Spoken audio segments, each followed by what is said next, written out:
7 trustees present and accounted for. We have 1 trustee on Zoom, Mr. Shanks. Sorry. I've called the meeting to order. Now I'm super embarrassed. Please stand. No, I'm going to introduce Dr. Young from Miller Middle School, who is going to introduce us to one of our Miller Middle School 8th grade students who is going to lead us in the pledges this evening. Dr. Young.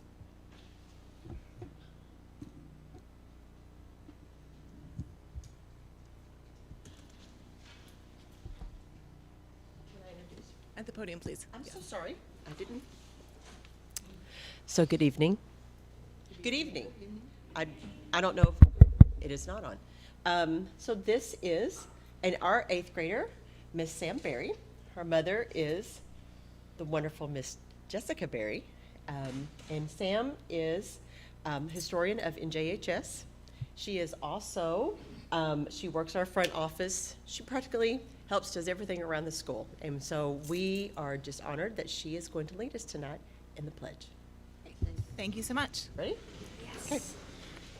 Do I just start talking? Mm-hmm. I pledge allegiance to the flag of the United States of America and to the republic for which it stands, one nation, under God, indivisible, with liberty and justice for all. I Honor the Texas flag. I pledge allegiance to thee, Texas, one state under God, one and indivisible. Thank you so much. Thank y'all. Ready? Thank you. And then our first item of business tonight is to hold a public hearing for the consideration of adopting 7 single-member school districts. And we have Mr. Rios, who is our lawyer who has been spearheading and overseeing this process and the map making of, and he's going to give us a brief presentation. And then we have 2 speakers signed up to address the topic. Thank you, Madam President and trustees. Thank you for the opportunity to speak with you today. I'm going to see if I can get the map up there.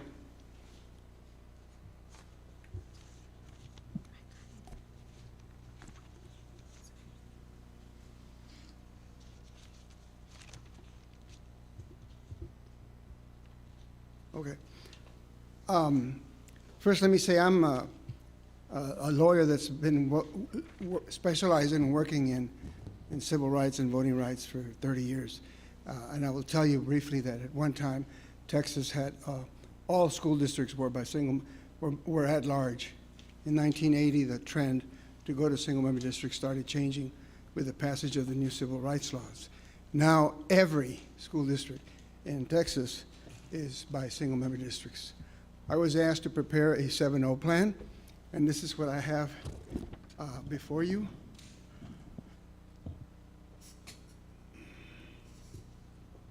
Okay. Can we go to the next slide? Okay.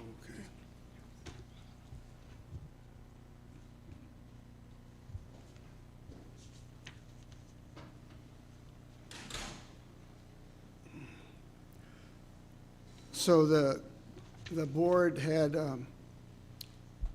established a redistricting committee of private citizens, and we've had a number of about 5 or 6 public hearings. During the process, the committee suggested that maybe if we're going to go to 7 single-member districts, from 5-2 to 7 single-member districts, it might be a good idea to go pattern the districts after the elementary school zones. That was a suggestion from the committee. And so I did that. And then when you draw them precisely with the elementary school districts, the one person, one vote rule doesn't comply. So what we had to do is make adjustments to the districts so that we equalize population. Number one, to make it constitutional. And number two, the suggestion from the committee was every trustee in this district, every trustee get a district and their residences in each district. And we came up with this 7-0 plan that we have here. And this is the map. It's been published. We have it available for the public. Every trustee has their own district, which means that when you have elections, you run only in your district. And this is the map How do we move to the next? Okay. And the next slide is a picture of the population. The top to bottom deviation is 7.8%, which means that is within constitutional limits. A plan has to be within 10%. And this one is 7.8. And then you have the racial makeup. The racial makeup is legal. It complies with the Federal Voting Rights Act. And so we recommend this plan for your future elections because it does bring democracy closer to the people, and everybody gets to focus on their own district for elections. And I'll be more than happy to answer questions that you may have. Thank you so much. I think we'll have the public speakers come up, and then we'll see if there are any questions. Okay. Oh, sorry. I did have a Yeah. question, or just a clarifying. You said that all districts, all school districts in Texas have moved to single-member districts. It's my understanding that many of a combination like this school district of both at-large and single-member representation. Is that correct? Not that I know of. I worked with Okay. Houston, Dallas, Fort Worth, San Antonio, Northeast. I don't know of any of them that are combination. Okay. There is one school district that has what they call a mixed plan. It's called what they call targeted voting, and that's Amarillo ISD. But everybody else is by single-member districts. The committee discussed what happens when the demographics changes for an elementary school and that the boundaries have to be changed? The boundaries for your attendance zones are independent. You can make those adjustments as you feel are necessary for your policy. This is just for elections, and these do not have to change unless you want to change them, except for the coming of the 2030 census. Every 10 years you have to change them. But the spirit of the plan is to try and get some focus on the attendance zones. But the attendance zones can be changed however you want. This does not in any way undercut your efforts to keep the attendance zones as you wish insofar as your policy is concerned. Does that answer your question? I'm sorry, Mr. Cruz, could you come to the microphone? The single-member district question Wait, sorry, Mr. Cruz. Sorry, Mr. Cruz, could you introduce yourself? Yes. Sorry. Juan Cruz for the record, General Counsel. Of those big school districts, yes, they're probably single members, but I do have some clients that do have a combination of 2 at-large and 5 single members, so that is maybe in mid-sized, smaller school districts, you do find that combination. So just Thank to you. be clear. Thank you. Great. Other questions from the board? Okay, great. Then we have 2 people signed up for the public hearing. First, Mr. Guadalupe Carbajal.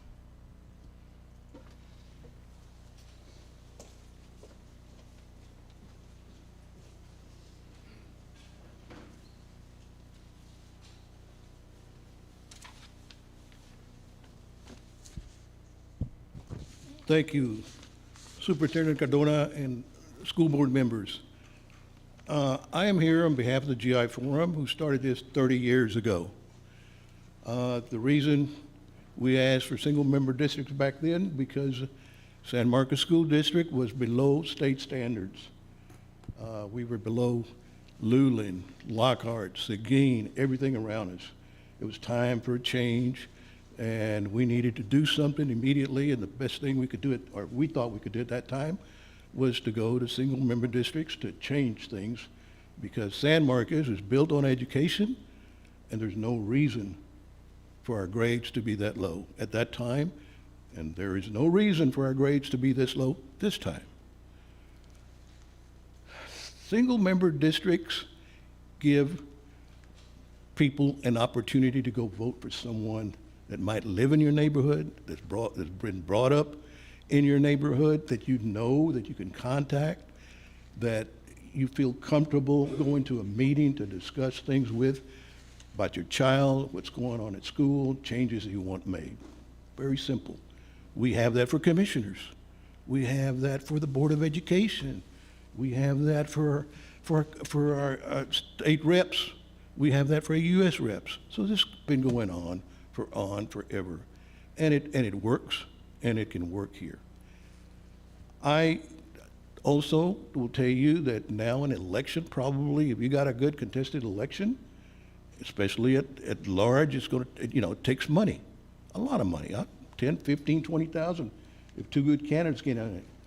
And only the people that can afford this and have the time will be able to run for this. Single-member districts, people that certainly are not have that kind of money, but have the time or willing to get in there and walk the streets, contact people, can get it elected. So, money. It takes money, it takes time. And if you want to do it, it's almost impossible to do it in a district this size unless you have all the time in the world and all the money. Now,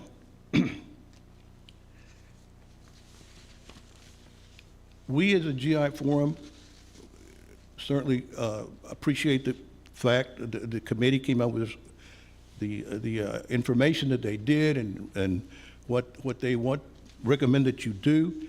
We will not stand in your way of any changes that you want to make to the districts. It's going to change. Our school is changing. We're getting bigger. We probably need a new high school. We're there to help. Anything that you want to change, you come to us, and we certainly will not be in your way to make changes to the district lines to make sure that this thing works. All we're asking is that you go to single-member districts because you need it. The state isn't, or the governor's certainly against the school districts for money. He wants money to do other things, to give to the private schools, to religious schools.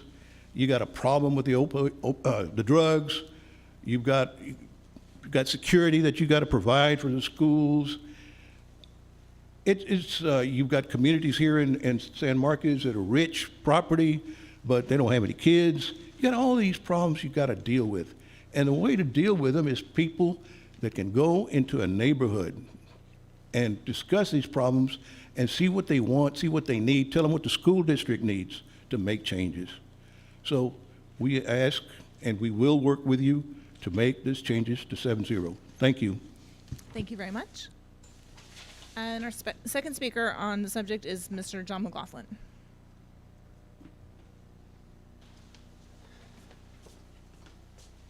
Good evening. So I think I'm the only person that served on the board and served on this committee. And I was in an at-large position. So as much as I really try to avoid coming down here, I felt like I should tonight. Because this is a big decision and it's a policy decision.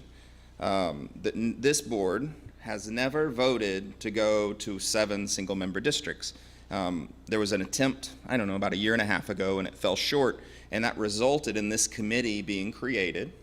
And then it was named the 7-0 committee, and then we were tasked on the committee with creating a plan that was 7 single-member districts. But you've never decided that was best for the school district. All we did was follow your direction and come up with what we think would be the best 7-0 plan if this board's inclined to adopt it. But I don't want it to be the tail wagging the dog. The people who didn't prevail prior, creating a committee with a name that led to an outcome, and then this board feeling like you must adopt this, or it would be wrong, or it would be against the will of the voters or yourselves because you've never done that. And I know there's new trustees in place, and I think the history of this is important. So I don't think it's a good idea to go to a 7-0. It's one of the rare occasions that I disagree with my good friend, Mr. Carbajal. First of all, this sort of structural change needs to come from the board, and it needs to address a problem. Here, we don't have a problem. It's 5 single members and 2 at large, and it's served this district well. For the majority of the last 10 years, our board has been made up of a majority of minority folks, right? Really indicative of what this community looks like, and it's been responsive. And at the same time, I, as a parent or as a voter, get to have an outcome on 3 elections.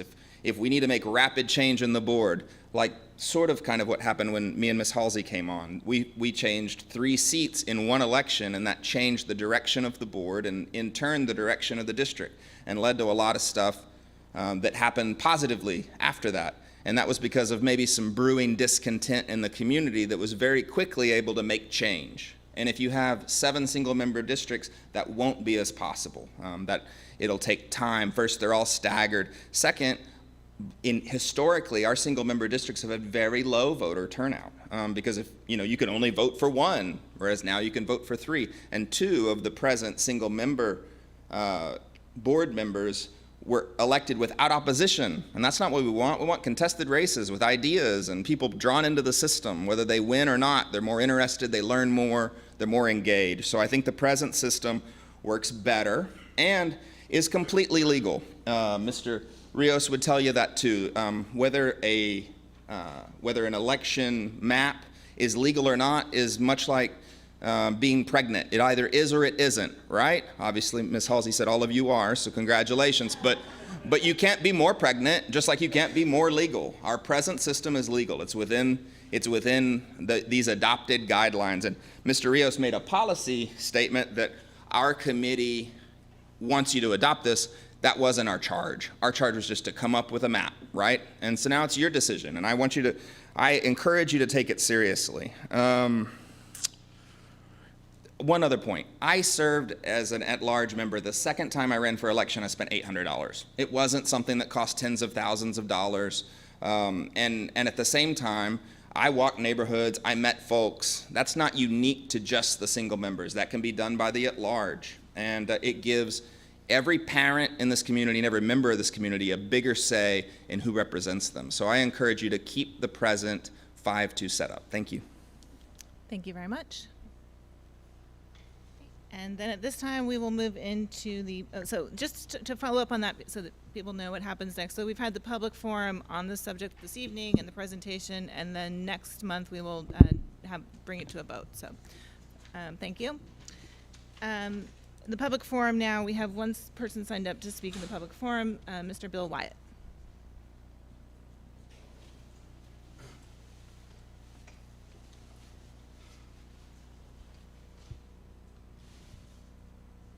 President Cantu, all of the trustees, everybody in the audience. I'm Bill Wyatt III. My oldest son, Bert, is with me tonight. What we want to talk about is possibly your consideration to renaming a building that was at the old high school. It's for the Ag, ROTC, technical building. As this school was being built, I was told it was going to be transferred at that time by the president of the school board at the time and the high school principal. Years went by and it never happened, but anyway, we'd like y'all's consideration to naming the building out here for him again, my dad, William A. Wyatt Jr. Do y'all have the information I gave Brian Shanks? Is there any questions about any of that? Be glad to answer them. How do y'all feel about that? So we can't actually engage from here, but we do have the item agendized on the for later, and we could probably move it up. Well, tell me this, is there a separate ag building, FFA building on the campus? We have a technology building that is not on the high school campus, but that's on one of the administrative campuses, and then here at the high school we have a CTE building. How about ROTC? What'd you say? The ROTC is housed in CT? Yeah, the ROTC building's housed in the main campus. But I think the building that you're referencing does house our ag program out in the back. It is it houses culinary, ag, welding. Yeah, well, That should have been the building. That's what my dad taught. He was real high on military too, as you can tell by reading that stuff about him. Be something to have his name on the ROTC detachment somehow or another. One way or another. All right, well, thank you. Okay. We appreciate it. Thank you very much. So I guess then our next item is to have the superintendent report, but since Mr. Wyatt and his son are here, unless there's an objection, I'd like to pull item 9A for the consideration and approval to naming the old CTE building to the William A. Wyatt building up to the agenda next, if that's all right with everybody. Mr. Shanks, are you there? Yep, okay, great. And so we received the material in the board book that is the request to transfer what had been the old CTE name to the new CTE building that we've completed, the one that is here on campus directly behind us. And it's in honor of a former teacher. And was he also an administrator or just a teacher? Teacher and a veteran. And so are there questions, consideration, discussion? Do I have a motion? Mr. Shanks? I move that we rededicate the CTE building in honor of the past dedication. I'll second. Motion made by Mr. Shanks and seconded by Scan 2. Any questions or discussion? I would just say that it seems to me like this is absolutely the appropriate action to take, that it, I'm sorry that we didn't take it when we first put up the CTE building, that we didn't transfer the name to begin with. So I think this is wonderful action of the board to take. So if we can take a vote, all in favor of renaming the CTE building in honor of Mr. Wyatt, please raise your hand. 7. And opposed?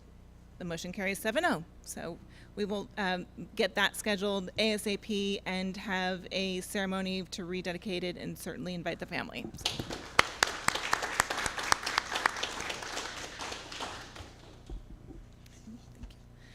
All right, next up is the superintendent's report.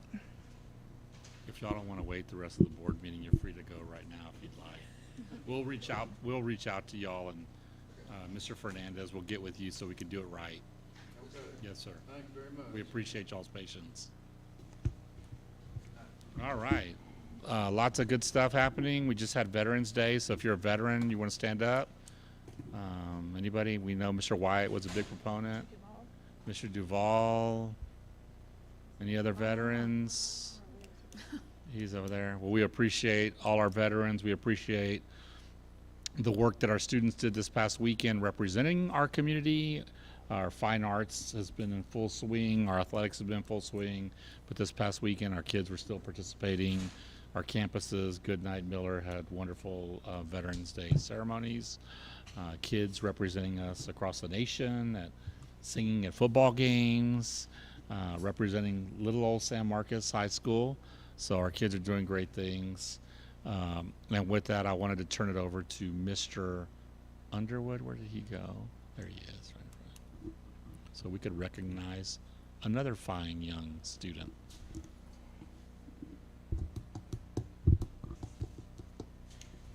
Thank you, Dr. Cardona, President Halsey, members of the board. Appreciate y'all's attention to recognizing students each time that we are able to in our board meetings. And so right now I want to turn it over to Mr. Cavazos, who has a student that he would like to make sure that you understand what it was that he did so well, and so we can give him that time to do so. So, Mr. Cavazos. Well, guys, this is Mr. right here to my right is Mr. Gael Quintanilla. He's actually a second-generation musician, and he made first chair all-region he made first chair at the all-region TMEA all-region mariachi auditions. So meaning we have the best trumpet player / singer in our region here at San Marcos High School. So that needs to be.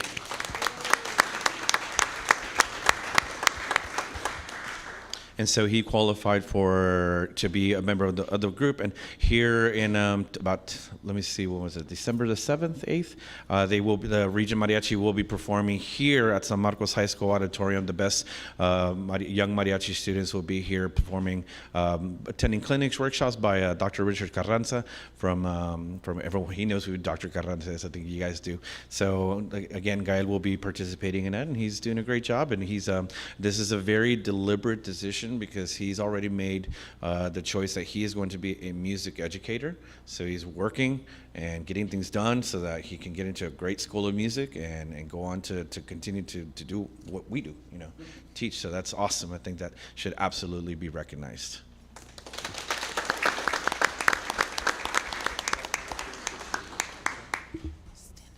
We're gonna take a picture? Is that what we're doing? Get right in the middle, guy. Gael was one of 3 that also played the national anthem at our last home game. So if you saw that, that's one of our 3 trumpeters.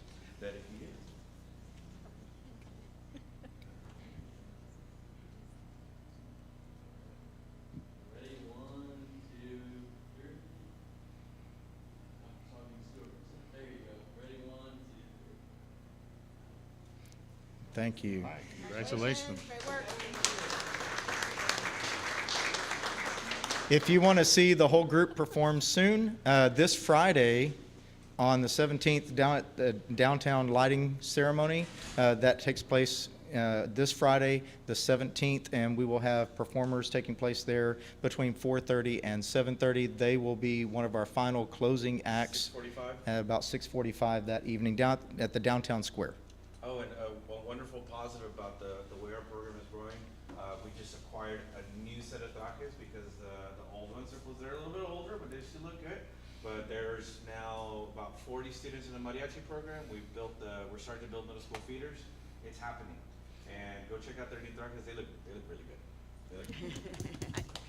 I did notice that we had the mariachi students playing the Star Spangled Banner at the Friday night football game, and I thought that was terrific. I don't remember that happening before, and I thought actually all of our students throughout the season, both in the band and the diamond line and the cheer, and all of our students who sang the national anthem did a terrific job.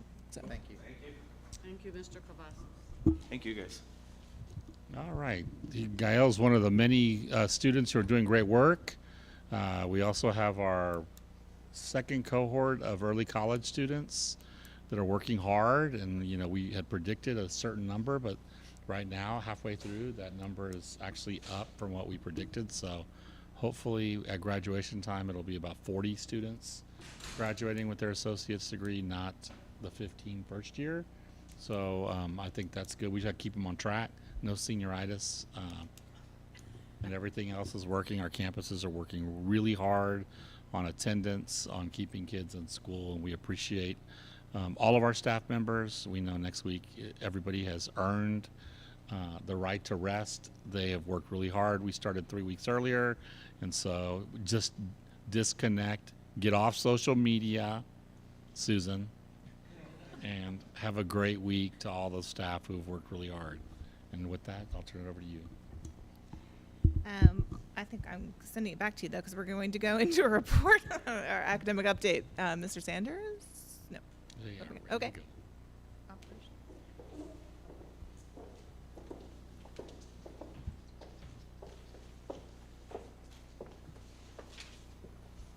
Good evening, Madam President, Superintendent Cardona, members of the board. My name is James Nevarez, Executive Director of Academic Services, and I'm joined by our Director of Data and Accountability, Ms. Elizabeth Nash, and our Executive Director of School Leadership, Dr. Chanda Block.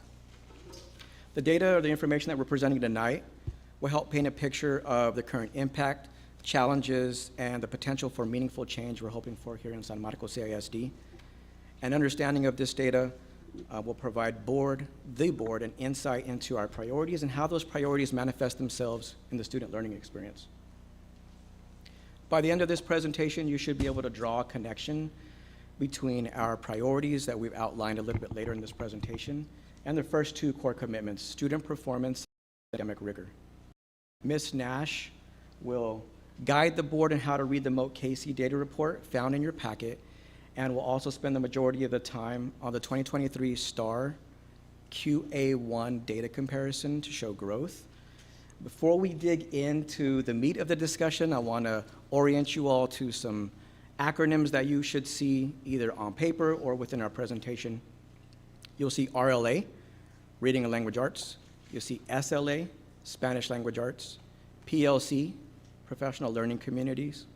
You'll see PBIS, Positive Behavior Intervention and Supports. You'll see High Quality Instructional Materials, HQIM. TEKS, Texas Essential Knowledge and Skills, and you'll have visuals for all of these. And you'll see WICR.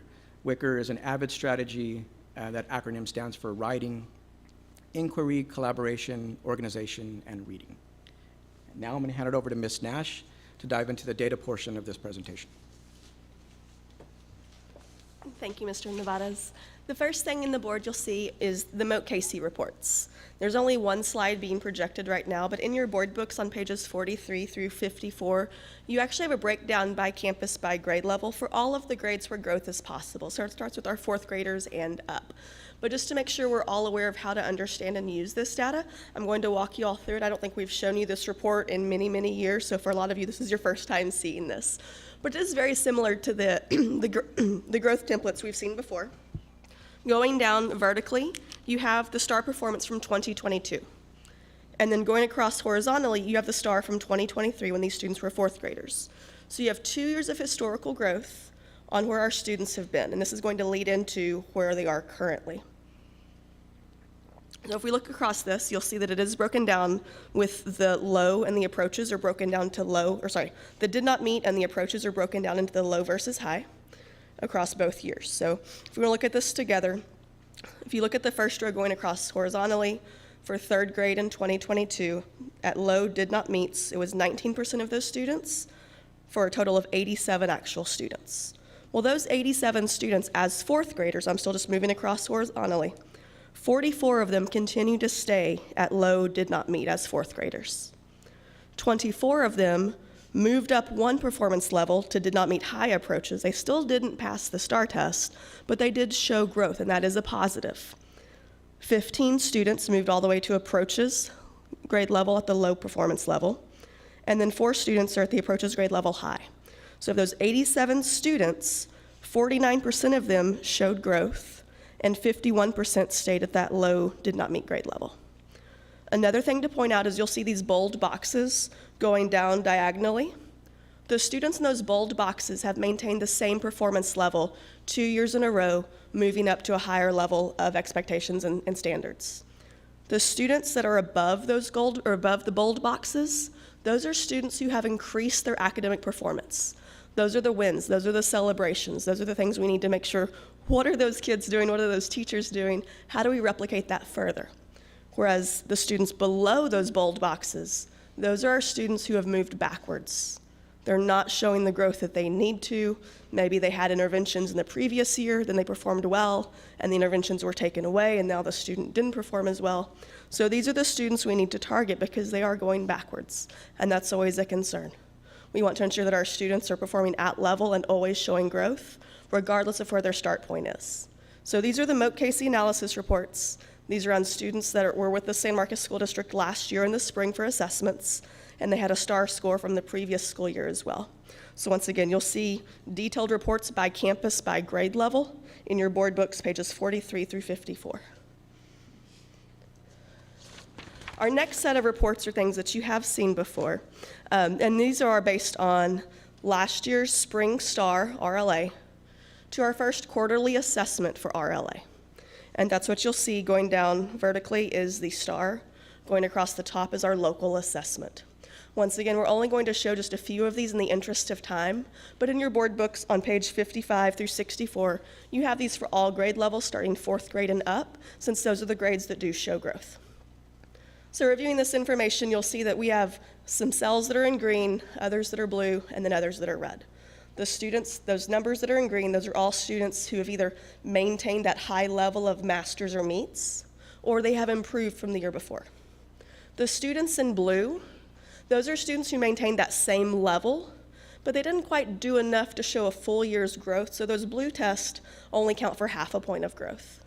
Whereas those students in those red cells, those are students whose test performances either went backwards or they maintained 2 years of being at that low does not meet grade level. So those 62 students, those are students in that upper left-hand corner who failed both the 2023 STAR and they also failed the local assessment given here just about a month ago. So we're able to see our students who previously had been high achieving. If you look down towards the bottom of this in red, you'll see that big 39. Those are students who on STAR last year were at the meets grade level, and now they've slid backwards down to high approaches. How do we get those students back up to the meets level? Okay. One thing to point out is the STAR last year, that was our STAR 2.0. Our quarterly assessments that we are giving are including those new item types as well. So that same rigor that students are expected or they're exposed to on STAR, they're getting on these QAs that are provided at the district level. They're not near the length of a STAR assessment, but the new item types are there. So that is fourth grade ELAR. The next slide to look at is seventh grade ELAR. Same approach. This one you'll see there's a much lower number of students sliding backwards, which is a huge celebration and testament to our seventh grade teachers. So there's definitely some celebrations here, but there's still always room for growth. And even those students that are in the blue areas, with a little bit of work, how could we get them into the green? So those are really areas that are nice. And it's what I like about this is that the campus leaders, it's not just a number on a page. They can drill in to see who are those 15 kids that are at the high does not meet. How do we get those 15 up and over? So it's not just numbers on a page, but at the campus level, it is a face to the name so that the teachers and the administrators know what is needed for those particular students. Going into ninth grade, these are our students currently sitting in English 1, who last year as 8th graders took the grade 8 reading star. Now we know anytime a kid transitions from one level of campus to another, there's a big transition. And this is something we're able to be proactive by pulling this information now and looking to see how did these students perform last year as 8th graders versus how are they doing on the quarterly assessments given here locally? Are the students taking it seriously? Do they need more supports? Do they have relationships built with their teachers? You will notice on our 9th and 10th grade ELAR slides, there's a much higher number of students in the red. And that is an area that we must correct. Otherwise, we're not going to move forward like we're hoping to do so. So by being proactive and getting our teachers the data, giving our administrators this data up front, we're able to really pivot and make sure we know what we need to be doing. On the 11th grade ELAR slide, I do want to point out that the E2 EOC is one of the hardest if you look at the statewide standards. The past 2 years, the master's level at the state was 9%. The year before that, it was 11%. So statewide, this English 2 assessment's extremely difficult. But that being said, we know the data, we know our kids. What are we doing to grow the students? Because same thing here. While that 96 down in green at Meets and Meets is a great celebration, what about all the other cells where we've got those high numbers as well? Identify the kids, put a face to the name. How do we respond to those students? So once again, you have all of these breakdowns starting grade 4 all the way through 10th grade in your board book for more examination. Just know that anytime that we have these big local assessments, we can cross-reference from STAR of last year to how they're doing currently to pull the growth information so campuses are really aware of who's showing the growth, who's going backwards. The next thing that we have is showing the growth breakdown for all assessments, just to give you an aggregated view. You'll notice for 4th grade and 5th grade, there's RLA and SLA. That's for reading language arts and Spanish. And you'll see across the board here, there are some areas of, some eye-openers, like 6th grade ELAR. 299 students had tests in the red. We know 6th grade RLA takes a dip statewide every single year. So as a district, we're already looking for next year, how can we better support our 6th grade students? And conversations have begun for at 6th grade to have students have 2 periods of RLA, not taking away an elective, but to do similar to what we're doing with math currently for 7th grade, but to better support those students. Because in 5th grade, they have 90 minutes of RLA daily. In middle school currently, they don't have that, they have 45. So we're already doing steps to make sure we are supporting those students moving forward. But in the meantime, what are we doing right now? Because that's a next year solution. But you'll see once again, the number of tests where 0 points were earned for growth versus half a point versus a full point. And this goes into the accountability. If we're increasing our tier 1 instruction, it's going to increase our growth as well. So we're hitting on domains 1 and 2 all at the same time. Switching gears a little bit, I get into now our advanced placement data from the spring of 2023. This is some information that I don't think we've presented in a board meeting. But you're able to see the breakdown of students based on the score that they achieved. If a student achieves a 3 or higher, they earn college credit for that AP course. So a 3, we're shooting for 3s and ups. So on the far right-hand side, you'll see the percentage of students who took the assessment who scored a 3 or higher. We have some celebrations, and we have a lot of areas of opportunity. And looking at this, it's very important to note that currently, not all students who were enrolled in AP courses previously were required to take the AP exams. So some of our students weren't even attempting to take the assessments. So moving forward this year, AP exams have been ordered for all students who are enrolled in the course. And it is the expectation they will all be taking the AP exams because what's there to lose? It's not tied to accountability. You either get a passing score and you get the college credit or you don't. But if you don't take it, you're never going to know. So we do have that in play. Also this past summer, all AP teachers were trained at the AP training symposium to better support our students. So that's one half of the assessments. And then here are some other ones as well. So on the second slide, we have some high areas where there's a large number of total exams, but not a very high passing rate. So how are we approaching those subjects differently to support those students? And with that, I'm turning it back over to Mr. Nevadas. Thank you, Ms. Nash.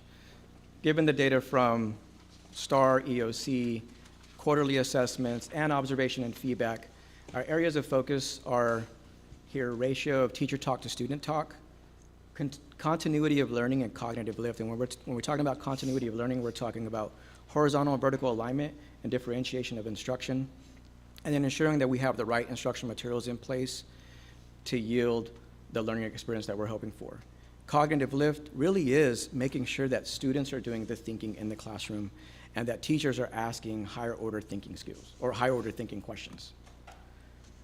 Our curriculum and instructional methods are the foundation for or upon which literacy skills are built. And this is really what this section is going to focus on. Step one of that is to make sure, like I said, we have high quality instructional materials in every classroom.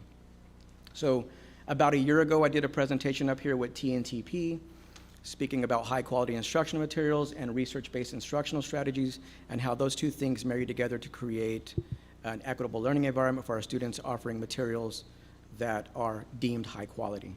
So just as a refresher for those of you that were here last year and for those of you that are new, high quality instruction materials are curricular resources that ensure full coverage of the TEKS, the text essential knowledge and skills, are aligned to evidence-based practices or research-based instructional strategies.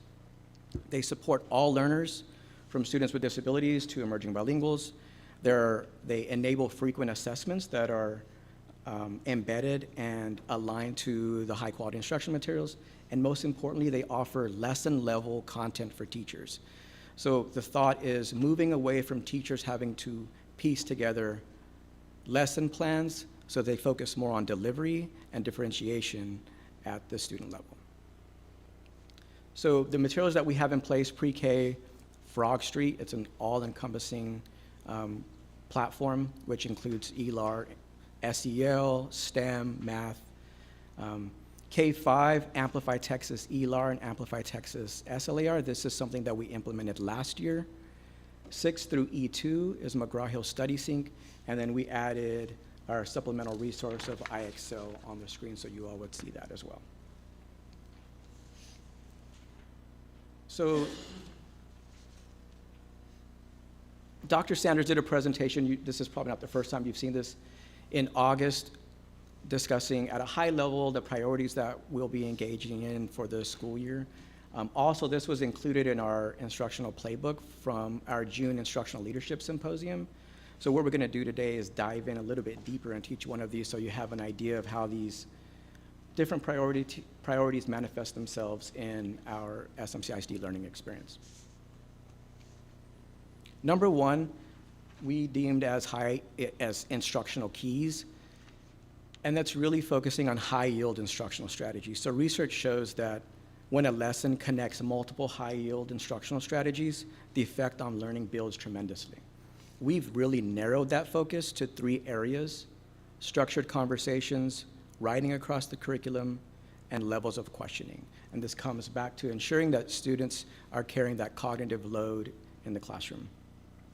The reality comes down, or this really comes down to that cognitive shift from teacher to student. The mental efforts that our students expend on processing information, solving problems, and mastering concepts significantly impacts their academic journey. And this will help achieve that rigorous academic culture that we're hoping for with our second core commitment.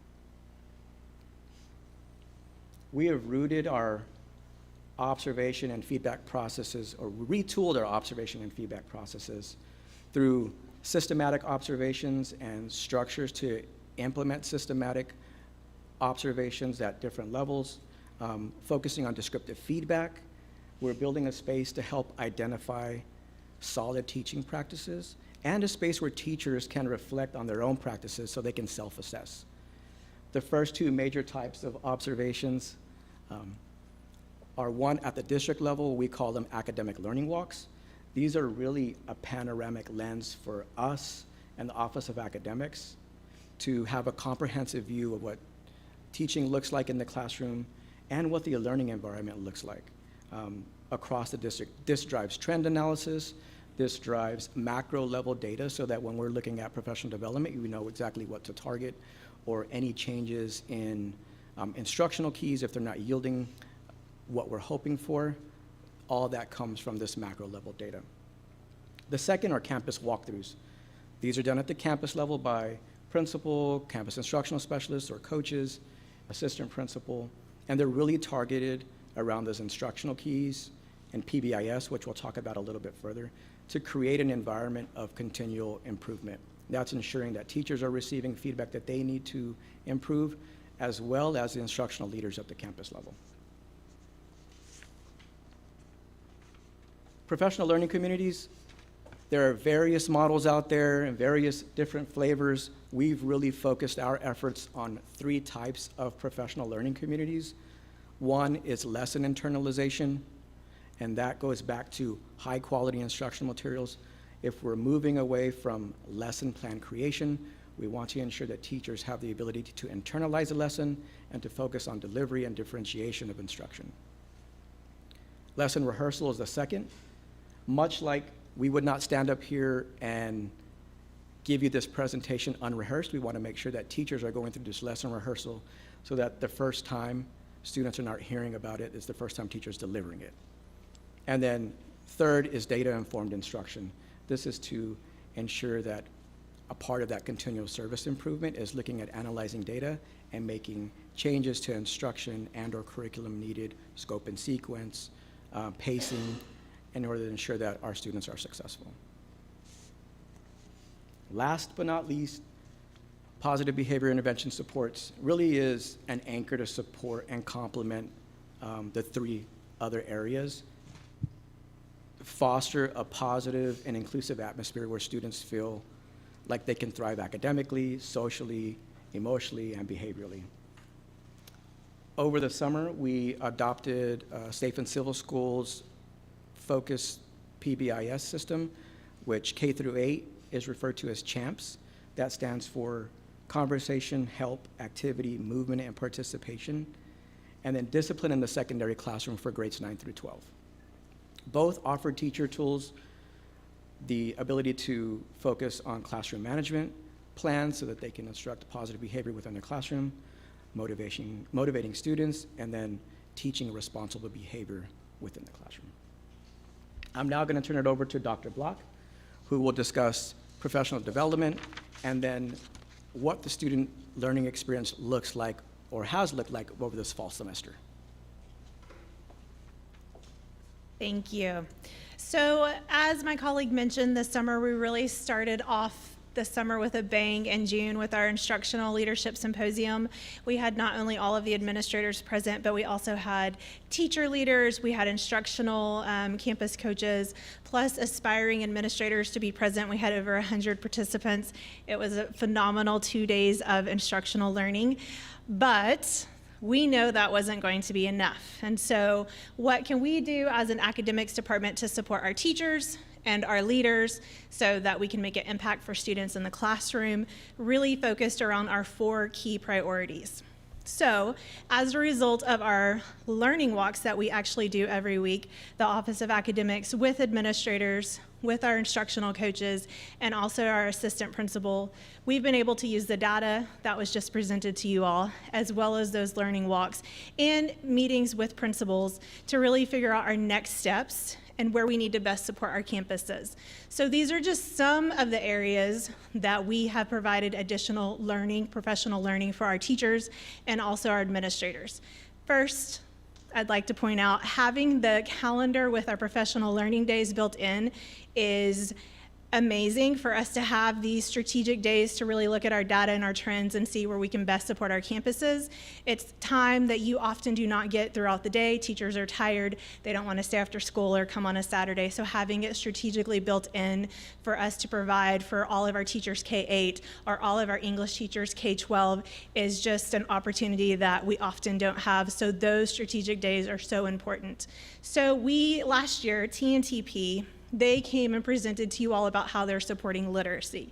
So we're continuing our work with TNTP this year, and actually, Jane, no, when was it, November 6th, we had a PD day, and they came and worked with all of our teachers, all of our literacy teachers, K through English, high school English, really working on opportunity myth and working on those research-based practices to really make an impact in the classroom. So that day allowed them to come work with all of our English literacy teachers all the way across the district. We also have had TNTP come and work with our administrators, so that's a little different this year. They came to our last Principal Leadership Collaborative. They also worked with them on best research practices. They had them analyze data from Q1 assessment and really kind of look at data, look at kids, really see where they can help their teachers to really make a difference in the classroom. And so they provided an in-depth, close look, an outside lens to help support our administrators on that day, so that was phenomenal. TNTP has also come and worked with our assistant principals at our Assistant Principal Monthly Leadership Collaborative. So all the way across the board, all of us have had the same professional development. Some additional professional learning we provided is with PBIS. We did have Safe and Civil Schools come in before school started, but one day isn't enough. So in our learning walks, along with our coaches, along with district, we're able to really walk hand in hand with our administrators and kind of talk next steps. If you have never had to lead what Safe and Civil Schools looks like as an administrator, you do need support with that. If you're brand new as a teacher, you do need that hand-over-hand coaching. And so we all kind of work collaboratively to kind of figure out next steps to best support teachers. Every campus is at a different level. Some have an amazing implementation, and some are just focusing on certain areas, what it looks like to transition using CHAMPS or discipline in the secondary classroom. So our professional learning for Safe and Civil Schools has been very targeted and specific to the needs of each of our campuses. This summer, we began, as my colleague stated, with descriptive feedback. We utilized crafting descriptive feedback, and so that was really with a gentleman by the name of Mr. Van Zulin. He's amazing. He comes from Georgia, and he came and trained all of us on what it looks like to write descriptive feedback. Now, I will tell you as a former administrator, we don't write in the lens of descriptive feedback as much. You're trained in the state of Texas to script and then to give you a prescription, like going to the doctor. This is what's wrong with you. This is how you fix it. And so we are all, including myself, learning and growing of how to be more descriptive so that a teacher can read that feedback and say, you know what? That is something I think I can think about or do differently. And so they're growing in their own craft versus me giving you the prescription and how to fix it. Now, it is a balance. It's not always descriptive. You do also have to be interpretive and evaluative. And so we are working very closely on that. Several of us do a lot of training at the Principal Leadership Collaboratives and also at the Assistant Principal Leadership Collaboratives. And we're even using their own feedback that they're giving teachers to work together as a collaborative group to get stronger and better so that we're really maximizing results in the classroom. One of our other very important priorities is our professional learning communities. And if you haven't ever led a PLC, it can be challenging. We have 3 new types this year, but they have been going amazing. And so really the professional development with that has been working with our district coaches, and it's been more of a hand-over-hand model, going in, working alongside the coaches, providing feedback, modeling, doing it with them so they can feel supported and that it works well. We hope eventually to move towards recording, and then we can all sit down and figure out best next steps, of course, with their permission, just to kind of grow in our craft.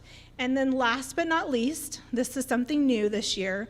Dr. Sanders had the pleasure to go to a Region 13 meeting, not sure which one it was, but he came back with a great opportunity for all of our principals, and we discussed it. We also got feedback from the principals to attend and join a Region 13 Principal Collaborative Network. They go once every 2 months. They actually just went last Tuesday, and they all go. All of our principals in the district go together, and they are there for an entire day with other principals in our region. So it's all principals getting to learn and grow from each other, and it is very aligned to our 4 key priorities. Last week, they learned about how to be the instructional leader and move instruction on a campus, as well as providing feedback in the classroom that really impacts student student results. And so they come back so refreshed and energized, and it's just a wonderful opportunity as a campus principal to network and be with other principals, especially if you're in a one high school town or only 2 middle schools, to say, hey, what do you do? Or this is what I do. And then they're learning from others in the state. And so that's another area that we have provided professional learning for our administrators. These are just some of the areas that we've been providing, and we're working with campus principals. We've been out and about even today to kind of figure out our next steps for the next quarter, how we can better meet the needs of all of our campuses. So, as I break the computer. What you're going to see next are just some examples of some of our instructional strategies in the classroom, how our professional learning, how our leadership symposium, how we're utilizing the data, and our HQAM has begun to make an impact for all of our students here at San Marcos CISD. So what you see here is an example of writing across the curriculum.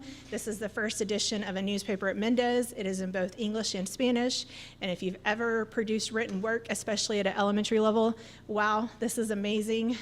So this is one of the first examples of students excelling in the classroom. So the next set of pictures, you're going to see student collaboration, peer tutoring, peer mentoring, really that collaboration piece, shifting from the teacher load to the student load to really maximize results in the classroom. And this first example are AVID students at the high school. And as we all know, AVID students do a phenomenal job of doing collaboration. They're taught how to collaborate. And so what you see here is actually a peer group providing tutoring on a specific math problem. Students in AVID present what they would like tutoring over, and they teach one another. So this is an example of that. Our next example would be the same thing, but at elementary. This gentleman right here is going through a story with the students at the table. He really is the teacher at this moment, and students, as we all know, learn best from other peers versus a teacher, and so this is so exciting to see happen in the classroom. This is also elementary, and they're working on a science experiment. They're very engaged. They're collaborating with each other. As you can see in the back, sort of, the teacher is just serving as the facilitator. The students are doing all of the work on this lesson. The next two examples are middle school. And what you see is a station rotation. Yes, we want stations at middle school, not just at the elementary. It's so important for them to interact with their peers, also to be in different stations to break up that class period. And as you can see, the teacher, then he can provide more hands-on, individualized assistance to students that may need enrichment or additional support. This is an example of algebra. Students are working partner to partner, solving problems. And then you see a group discussion looking at a particular graphing problem. This one brings in a little fun. We still want to have a little bit of excitement in our day with rigor. And so instead of just doing a normal review, this elementary group, they are, actually it may be middle school. No, I think it's 5th grade. They are playing toss the paper ball so they can quiz each other and make sure they understand all key concepts before they take an important assessment. And then last but not least, this one's so near and dear to my heart. Structured conversations is one of our instructional keys, and it is so impactful for students to have that opportunity and to use academic language. This is a kindergarten classroom. You can see them turned and facing their partner, and so I'll set it up a little bit for you. What you see displayed is actually a sentence stem where teachers modeled partner A, partner B. This is what you say if you're partner A. This is how you respond as partner B. It's all with academic language, and so they're actually able to answer the question that was posed on a story that was read and share their responses using the sentence stems and sounding like amazing students for San Marcos CISD. And so this shows all of us that everything that our teachers and our administrators and district support are putting in is really starting to pay off, and it's been an exciting quarter, and we can't wait for the next quarter. Thank you. Thank you. I think we might have some questions. I know I have some. This was super helpful. Somebody else want to start? Dr. Salmi? Thank you. It's a wonderful presentation. Thank you for practicing your delivery. You did a great job. I do have a few questions, so I'll start. The instructional resources that you presented to us, I'm familiar with most of them from last year. I was wondering how long we've been using each of these programs. Like, sort of what's our history with those specific programs that we're using right now? If I seem to recall correctly, Proclamation 2020 is when we implemented our Frog Street curriculum for pre-K. Last year was our K-5 literacy curriculum on top of a math curriculum. And we have had McGraw-Hill Study Sync since 2019, well, it was actually 2020 school year that it was implemented. We are now to the point where we are providing lesson level material for teachers in a redesigned approach for E1, E2, and 6 through 8. Okay, so none of them are new this year. All of these programs have been in place at least a year. Yes, ma'am. Okay, thank you. I can go on, or we can rotate. Why don't you go ahead and then we'll just. Okay, sure. Okay, so Ms. Nash, I appreciate all of the data on our academic growth and all of our scores, and I think you make a good point that transitioning to a new school can have an impact on grades. However, our data suggests there's something else going on, because we have E1 and E2 is actually less growth, right? So we have fewer students who are, we have more students who are not meeting grade level in the E2 class than the E1, which would suggest that it's not that transition to 9th grade, but there's something else involved. And the same thing happens with your 8th grade compared to 6th grade. So I think it's important that we use those data to evaluate what the root cause is. I agree. Being proactive is huge, and that's why I did bring up the E2 master's rate is only 9% the last. This is a very difficult EOC statewide, but that doesn't negate the fact that we have our data in front of us. We have a lot of students in it. We have to do something. We have to pivot. We cannot continue to have this data all year long and then be surprised when scores come back in May. That's unacceptable. So no, you're exactly right, and that's why we do have the data, and it is so nice to have this tool in the hands of our administrators now moving forward, so they're aware we can look at growth data up front. We don't have to wait until STAR and be reactive. No, I completely agree that it is something that, you can say that it's the test, and, STAR 2023 had new TEKs and new item types, but now our QAs are built the same way. So what are we doing differently to approach that issue? Yes. I just want to add also for the high school, we have a comprehensive support plan working with the administrators and also the ELAR instructional coach. And it's really focusing on E1 and E2. That has been our focus. Ms. Matiaski also is a big part of that, and also our district ELAR coordinator for secondary. Really, we've been delving down into that. We meet weekly. We provide targeted professional development. And so that's why we made the decision to shift to have very targeted and support for our English 1 and 2 teachers. It's just focusing on E1 and E2. I forgot to mention, we also had Region 13 come and train all of our secondary teachers, 6th through 12th, on our constructed responses on how to best help students, because that was a shift from last year in the new test type, really writing those constructed responses, analyzing our student scores from last year, and then how we can make a change and better support our students. And so that was something that was provided a month ago. So we will start to see that, but really just one, providing support for the teachers, but two, also involving the administration. We have been in the classes, how can we best support the high school? How can we best support 8th grade? But it's very targeted, and we have been working on that.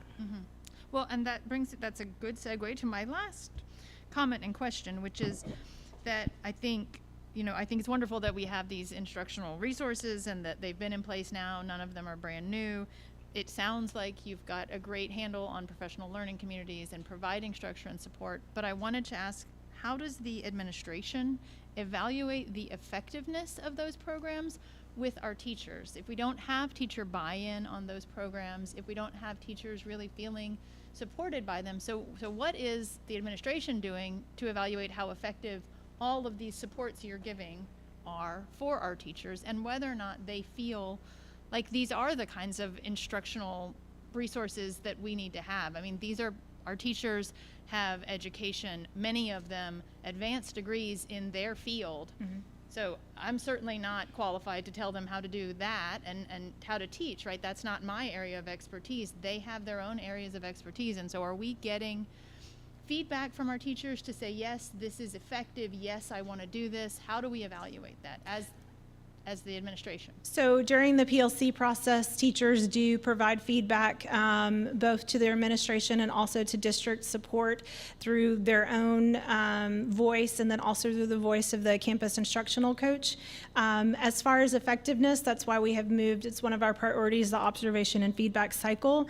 You should see the effectiveness and the impact for students in the classroom, being in classes. For administrators, we now have that aligned tool that everyone uses. That way everyone's looking through the same lens. Teachers are trained of what that tool looks like and how it can best support them looking at high yield instructional strategies. So that also will give us the data we need to see if it's working, and then obviously through just numbers if it's working or not. But the shift for, although we've had the curriculum, it is moving towards a shift because it was a resource, and now we're trying to come up with a unified curriculum so that teachers are no longer focusing on the what, but it's the how can they deliver it best to meet their students in their classes. And that helps administrators better serve their teachers, because instead of going in and supporting 10 teachers teaching 10 different curriculums, 10 different ways on a day, and it's different from class to class, now it should look the same and they can give more impactful feedback, and teachers can really analyze their data and say, this worked well for me, what did you do? And someone else can say, you know what, this didn't work as well for me, what did you do? And so it will allow our teachers to grow using one unified curriculum. Also, when we're in the process of adopting new materials, we go through a very community-driven approach to that adoption, where we've curriculum and instruction vets a subset of materials, and then teachers from specific grade bands, depending on which curriculum we're adopting for, have buy-in. We pick the curriculum apart so they know up front what they'll be receiving. That's also coupled with our instructional material showcase that we had. I think many of you all were a part of that for Amplifying Eureka that we had right out here. So there's clarity around what will be implemented the following year and how that's connected to the instructional experience. Thank you. That's all. I'm just curious what the interventions look like for students. So we can say these 15 students obviously need some extra support. I kind of know at the elementary level that includes pulling out of class and spending some one-on-one time. I don't know what that looks like in the secondary schools.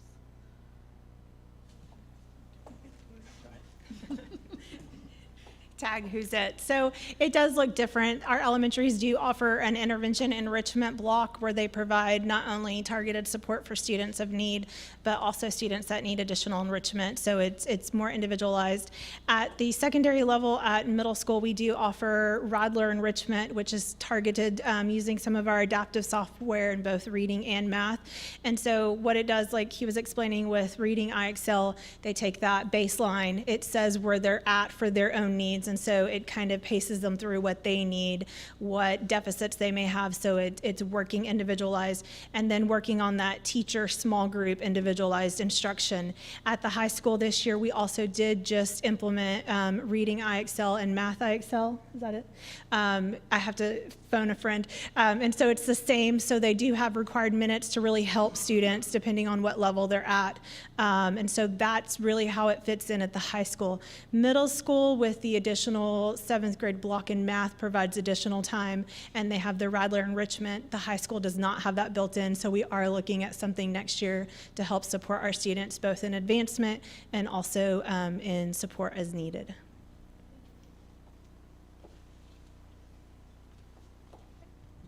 Mr. Shanks, I'm just checking up with you. Okay, I have some questions. I really appreciate, I'm glad that we're doing this. I'm not sure that in my time on the board we've ever broken it down at this level and been as comprehensive, so I think this is really helpful. I have some specific questions, and I have some things I also just want to get some more clarity on.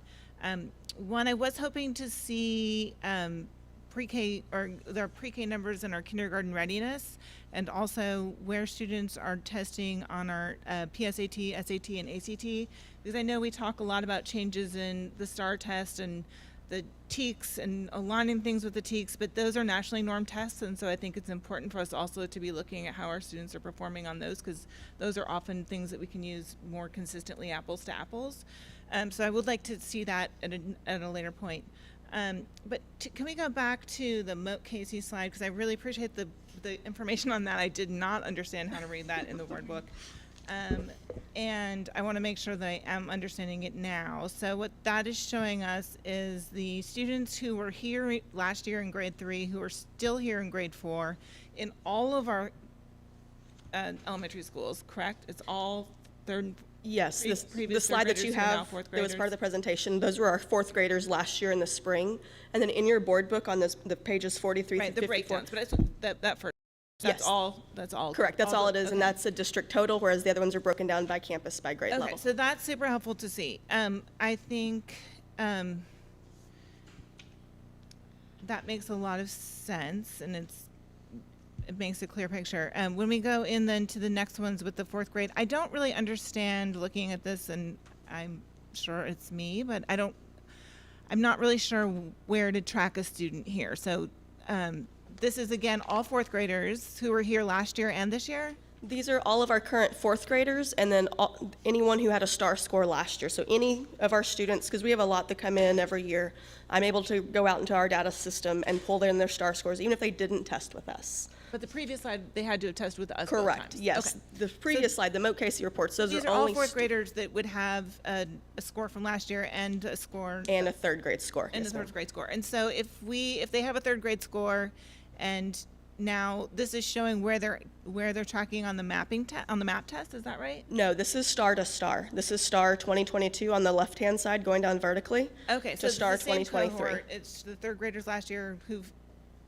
3rd graders 2 years ago 2 years to ago. last year's 4th graders. These are our current 5th graders. 5th graders. We Okay. took the redesigned star this past spring. Okay, so we're not seeing, when you were saying local assessments, I thought that was showing us the current, like a first quarter map score. or That's the something. next ones. These templates are showing our present performance, whereas the Moat Casey shows historical performance 2 years on our students. So you know where our students have been versus Okay. where are they currently. Okay, so that's what I'm saying. On this one, show me where, so this is a student.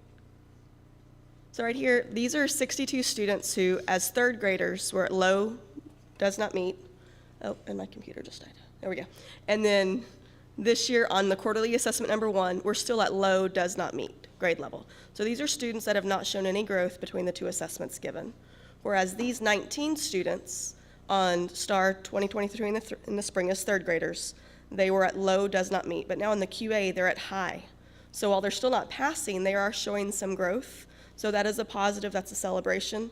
And we can actually, as a campus or district level, I could see who are those 19 students. When our campus administrators run this report, they can see who are their students within each of these cells. So they truly know who are the students that need different levels of support. Because, for example, these 39 students down here that I mentioned earlier, these were students who were at the meets level last year as 3rd graders on STAR. But now on the first QA, they went backwards. They're now at the approaches. So they're still passing, but they went backwards. What do we need to do to get them back up to that meets level? Because we know they're quite capable of doing so.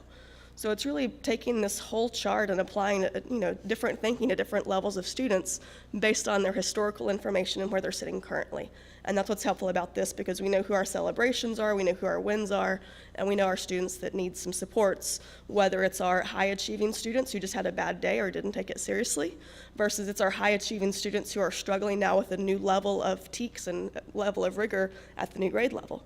So it's getting in and being proactive with these students and identifying who are the students, what supports do they need, are they in any of our special programs such as SPED 504 or RTI, where we need to make sure we're providing all the appropriate accommodations, are they using their accommodations, and going from there. So it's a very valuable tool that's looking at student growth from STAR last year to our current local assessments. Super. So then if I have a student who is currently a 4th grader at VII.A, and last year they were a 3rd grader at Blanco Vista Elementary School, right? And so they're tracking They're included. here. Yes. Okay, and so if they are doing better currently and they do better on the STAR this year with us than they did last year, and so they show sizable growth, do we get credit for that as a district? So any of our students who are with us on the snapshot, which was the last Friday in October, So we've already passed that date. If those students also test with us in the spring, they're considered ours for accountability purposes. It doesn't matter where they were last year. And they can even leave in the middle of this year, but then come back and they're still ours. Those are the students that count for accountability. And it's measured against their score from last year, no matter where they were. Correct, as long as they have a star score, and that's why it's so important that as we have new students who enroll, that I go out, I pull in the data, and I bring it in, so we have that historical information for our students, not only for the teachers to be aware, but for reports like this to run through our local data systems. Right, because obviously we need to look at year over year with our students who were here last year and our students who were here this year, but our classrooms have to be accountable to every student who's in that classroom, wherever they were last year, right? Okay, so that is helpful, and I appreciate having the whole numbers and the percentages where they're at. Now, the 10, so one question. So have we discontinued the GT curriculum in language arts at the middle school level? It's still embedded in the language arts classes. It looks different than the other ELA classes. How then? It's through, you want to speak to the curriculum that they're using? Because it's no longer Springboard, right? It's still the same. It's just the teachers are trained with their gifted and talented, the required 30 in their update. And so it's just at a higher level. And then at the high school, we did not state that they're not using Study Sync at the high school. If they're in a pre-AP or AP class, they're following College Board scope and sequence curriculum. Okay, because I mean, I know we're not doing the Springboard curriculum anymore that we were doing, right? And so I think that though the pictures that you were showing, when we're talking about rigor and about the peer-to-peer and about what's really effective in the classroom, that those strategies were being traditionally employed in the ELA classes or in the GT classes, and so I'd be concerned if we're moving away from that for some reason, but I'm glad to hear that we're not. No, yes. Okay, and then the last point also goes to that in the rigor where we go to the high school. And I do think that English 2 number with the 96 there is a cause for celebration. I think that's really great. I think we obviously have a lot of work to do in other places, but what I am concerned then about is the drop off in that 96 to then the number of students who are taking the AP English 3 and AP English 4. That seems like a sizable gap, and that seems like a problem, that we have students who are actually doing extremely well and excelling at this level, and then we have a big gap there. So that is concerning to me. But overall, I think that this is really a helpful picture to get a good grasp on, and I think when we see the math report next month, and then we can fill in those other gaps with the ACT and SAT and the kindergarten readiness, that when we get the taper report, we should have a better understanding of how that works as a board. I also would think that very soon we should be able to understand where our districts should score on the A3R, even if, depending, whatever the state does, we should be able to understand and predict that, where not only what the grades will look like for this year, but have some prediction on where we'll come out in the spring, or at least something that we're aiming for, right, based on this data. Can I ask just one more clarifying question? So these, the 10 that is in the first column on the bottom row. Yes. Are those 10 students who in 9th grade had masters and in 10th grade had low does not meet? Scored at the lowest level possible. Okay, so those are those 10 students who did that? Yeah. Okay, and so that's how this reads. Yes.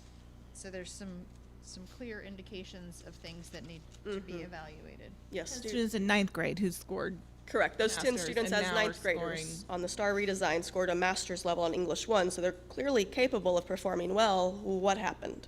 And that's where it's so important, like I said, to get to know who are those 10 students face to name and have those conversations.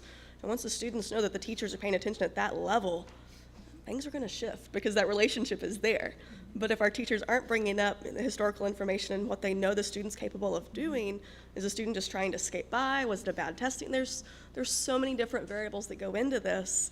And part of it, it's a quarterly assessment of the students all taking it seriously like they do on STAR testing. So those are things that we have to make sure that district-wide, we are making sure that when we speak about the quarterlies, we're speaking in a manner that the students take it seriously because the teachers take it seriously and the administrators take it seriously. And the students even know that because their APs are following up, hey, how'd you do on such and such? And having those personal conversations that really need to happen for our students to own the data, because at the end of the day, it's their data. And that's the next piece of this is, are the students even aware of how they're doing? And there's a huge opportunity for goal setting at the student level that could be happening, should be happening. Is it happening? I don't know, but those are great next steps that can happen. Thank you. All right, without other questions, thank y'all very much. We appreciate that. Yes. I know that was a lot of work, and we're really grateful to be able to see it in that context. Mr. Sandoval.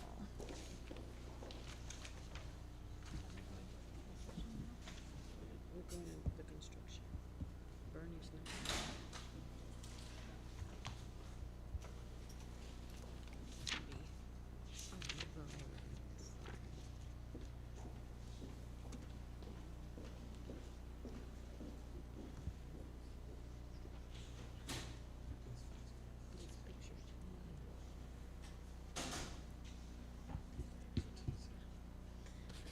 Okay, good evening, Board President Halsey, Board of Trustees, Dr. Cardona.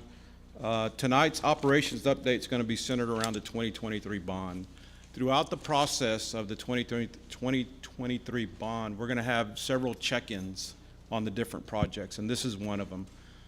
Tonight, you have an agenda item, an action item, and it's to approve the schematic design of two of those projects, one of them being the elementary school renovations, specifically Hernandez, Travis, and we bundled the transportation building into this, and then also the middle school renovations. So I'm going to have our friends from Perkins and Will, architect Coleman Uresti, will be delivering the presentation and then answer any questions y'all might have. But like I said, this is just the process that we're going to go through on these projects from time to time. So, Coleman? Thank you for having me tonight. Just wanted to kind of give everyone a good idea of this process. I know some of you may not have gone through this process. As you remember, in May, the bond was passed. From that, multiple projects came from that. And San Marcos CISD has selected different architects to handle different projects for them throughout. What I'd like to do is go through our schedules, through some of this process, talk about some of the, what is a schematic design versus a design development, those types of things, so we all understand that direction. And then we'll be able to talk about each individual design that was talked about with each campus. Trying to get through here. We always start with our schedule with each group. This helps define a lot of things for us.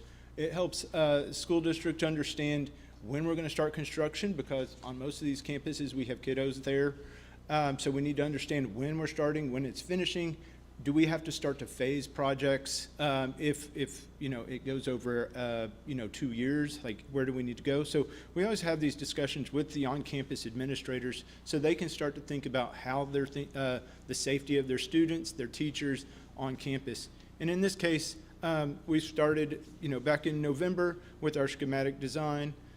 We're coming into design development after you approve this schematic design, and then we'll go out to for construction once the CM at risk is on board, which are, I think, doing next month for that approval. So in schematic design, it's really like a big picture idea of, hey, this is the type of spaces, this is how big they are. We don't know exactly how it looks, but we have to make sure we can fit everything inside of those spaces. In design development, we get much more defined. For example, at Goodnight, we know the size of our orchestra room, right, from schematic design. But now we need to know what goes in there. How many instruments do we have? How many cabinets do we need to buy to support those instruments? Where are those electrical outlets? So we get refined even more. And then construction documents really is the architect sitting down and writing the recipe for the contractor. We are telling them, you need this many studs, you need this many pieces of gypboard, you need this type of ceramic tile, you need this type of flooring because it's safer for kids. Those types of things. So they can go out and then bid that project and they can build that.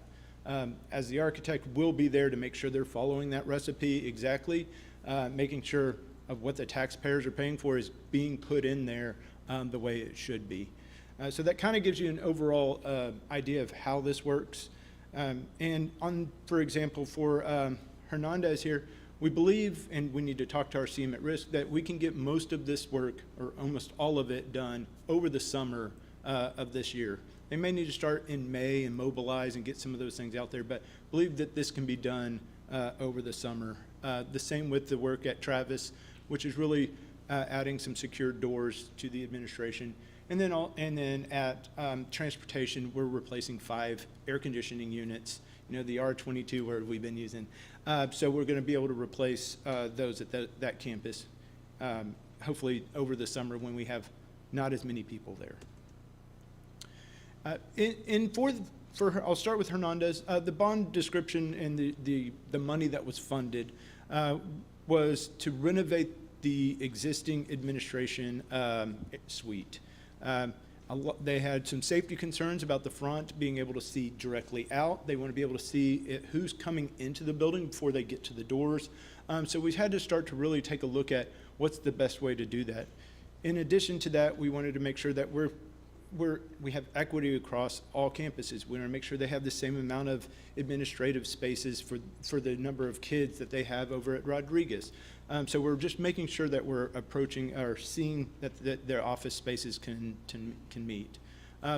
Like I said, as a part of the admins, we're going to update the secured vestibule, and then we have some very old restrooms that need to be renovated throughout the 2 larger restrooms for the classroom wings, the staff restrooms in that administration space, and then replace all the ceiling tiles in the corridors. A lot of the classrooms had ceiling tiles replaced in previous bonds, but the corridors are never done. They're starting to sag a little bit, and they're at the end of their life, so we're going to come in and replace those as well. And then, of course, HVAC, or the mechanical systems in the gym need to be updated and replaced, and then the PA system. Again, that's more of a security thing. We want to make sure everybody's on the same systems, everybody knows how to use those devices. It connects back to the main hub very easily. So how did we get to this point? We had a couple meetings with administration at that campus, and we really started to talk about the types of spaces that they have. You know, St. Marcus CISD had just recently approved their ed spec, and so we're making sure that we're following that ed spec. We're going through the list of rooms and spaces that they need to have in the space. And so we talk about that a little bit. We teach them what the scope of the project was, what was passed in the bond. And then we really start to get into what's working and what's not. We walk with them on campus. They can point things out that aren't working, things that they wish could have been done better, you know, the way that they work now, because this was built in the 80s.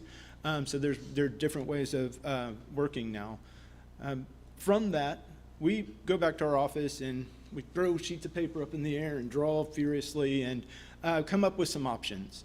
And in this, we had 3 really good options based on our conversation with them. We knew that like I said, being able to see the exterior, to know who's coming up to the building was important, but also who's coming from the corridor. I can release my doors when they're coming from the corridor. I can know who's coming in and out of the building very easily. But we also wanted to separate visitors from the rest of the building and rest of administration. And so we had a couple of those options in here. As you get into the selected option, the great things about that one were they had direct access to a conference room. They never had to go beyond that front administration into the rest of the school. So they really liked that. They liked having the reception to be able to see directly out, and they can see the doors. And then really having the, I can't read, I'm fighting my glasses here. The parent liaison up front. So if you did need some help, they were directly there. They can come out and give assistance for those times. Again, talked probably 3 or 4 hours with those groups, talking about the ins and outs, the goods and the bads, and option 2 ended up to be selected. So as you walk in, you would still enter the building the same way you do. You're going to wait at the front door. They'll let you in. You're buzzed into the reception so that you can check in. find out what's going on. You have the reception. If you're there for a parent-teacher conference or your principal conference or a meeting up front, you can go directly in. If you need to go into the rest of the building, a button releases that second door into the rest of the school, and you can go on your way. As we talked about the types of staff that need to be in that front administration space, the parent liaison was probably one of the most talked about, making sure we had the best access. Toilets off the reception. We have a lot of parents that bring younger children with them. They would have to go into the rest of the school. They're saying we need to have it up front so they can stay here. They can easily change if they need to in the restroom space. So really talked about that detail. And then you go into the back. Registrar needs to be close to that reception desk. A small break room for that area. Our secretary, principal, counselor, and AP, all in that space with a shared toilet for everyone in that back space, along with a copy and work room. Just to kind of give you that idea, so this is that schematic design approach, right? Everything, it's not going to be all white. We're just trying to give you an idea of what that shape is. So now you can approach the reception, very easily see that. We have our ADA counter, which is the lower one where you have access there as well. The higher counter gives you that separation a little bit, so everybody you know your boundaries. So we have those built in, but it also helps as a security piece as well. So that's kind of the. Sorry, could you back up to the layout previous slide? I feel like I heard you say two different things. So you said that Hernandez, the entrance is going to be the same, but I thought that was going to be a vestibule. Is that not so? It is. Okay. So you come from the outside into a vestibule, and that's where you wait to have the door opened, or where do you wait for the door to be unlocked? So all locations. So this door is our front door. So I'm going to walk from my car up. Can you see the little? Okay. So this door is always locked. Okay. And then so a buzzer will release. I will walk into this space. This door will remain locked at all times. I'm never going to use this door except for an emergency egress, those types of things. You could push that open, but you can't pull it open from this side. So I'll wait here. I'll be able to access in once they release this button, so they know everything. I know this person's here for this reason. I can now let them in to come in. That's what I just check wanted to in. make sure. Thank you. Yep. And then this door will also be locked, and they can hit a buzzer to release that door. That as makes well. sense. I thought I just missed something. No problem. Thank you. So does this plan have any changes to the footprint of Hernandez, or is this? No, this is all renovation space. Okay. So we're basically going in and we're tearing every single piece out in that administration and rearranging it based on that. Now, we are lucky enough, because we're not changing the size of a lot of the spaces, that we're going to be able to reuse some of the mechanical equipment and plumbing lines. Now, all the plumbing will need to be replaced up top, but the lines we can tie back into. Thank you. At Travis, because this is all packaged as one, so when we go out to bid, Hernandez, Travis, and the transportation support services will be packaged as one and bid at the same time by the CM at risk. Here at Travis, we are adding a door here, right behind the reception. Right now, there's no door, it's open. And like a lot of your other campuses, we are gonna limit the ability to go past the reception desk. And then also, because this workroom has access to the corridor, we want to be able to have a key access point for this door as well. So very limited amount of scope, but it was, we were talked about security quite a bit during the bond planning, and we want to make sure that we hit all campuses with that item. So as you can tell, this area back in the back here is that new door beyond that little ghost person. And then this door will also lock as well. HVAC, the mechanical replacement is very straightforward.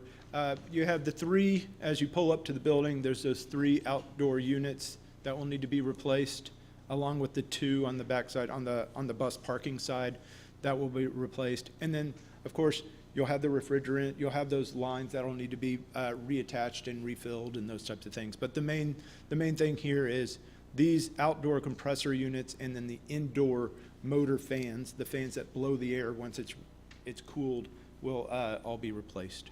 So that's a very straightforward one there. And because we know we have our CM at risk on board in a couple months, we always have our consultants write narratives to explain what is happening in the space, the types of systems, the type of structural engineering that needs to happen, so that they can give us a better price from those white box pictures. So we're just trying to give as much information as we possibly can. I'm not going to read this because everybody would go to sleep. Let's see. So that just gives enough information so that everybody can go in. And then jumping over to the middle schools, which is a little more exciting from an architectural standpoint. How do I make this bigger here? Just a second.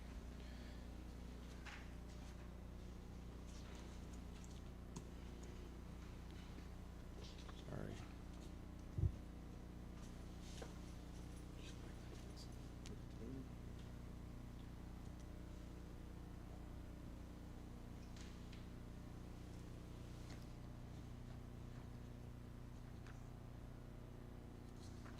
Control should be good. Control intermediate. All right. I can scan. Yes, perfect. Thank you. And as we said on the, all right, perfect. Thank you. As we kind of discussed, again, we always start with the schedule. These are different user groups at each individual campus. And on this campus specifically, we know that this project is going to last quite a few years because of the amount of additions and renovations. Here, renovations can be done very quickly if you've done tenant finish out for your businesses. The longest part really is waiting for the material to show up. Here in this case, we have additions throughout the campuses. We have to think about our foundation. We have to think about the long lead time structural components. And so typically for this, you're seeing 8 months for new construction, but we also have interior renovation. So we have to time that perfectly, especially at Miller where we're doing athletics and losing all the locker rooms. We have to make sure we finish that scope of work during the summer so when kiddos come back, they're able to play sports. So we'll probably have to break that into 2 sections. We'll do a first summer and a second summer just to make sure that school can function. So that's why you'll see the longer construction period here. But for this one, our schematic design started about the same time, a week later, and we'll actually go out to construction in January. And we'll be back right before we go out to bid for your final approval on these 2 projects here. The bond description for Goodnight was replacing all the ceiling tiles in Building D. They had some humidity problems in the past, so all the ceiling tiles are starting to sag.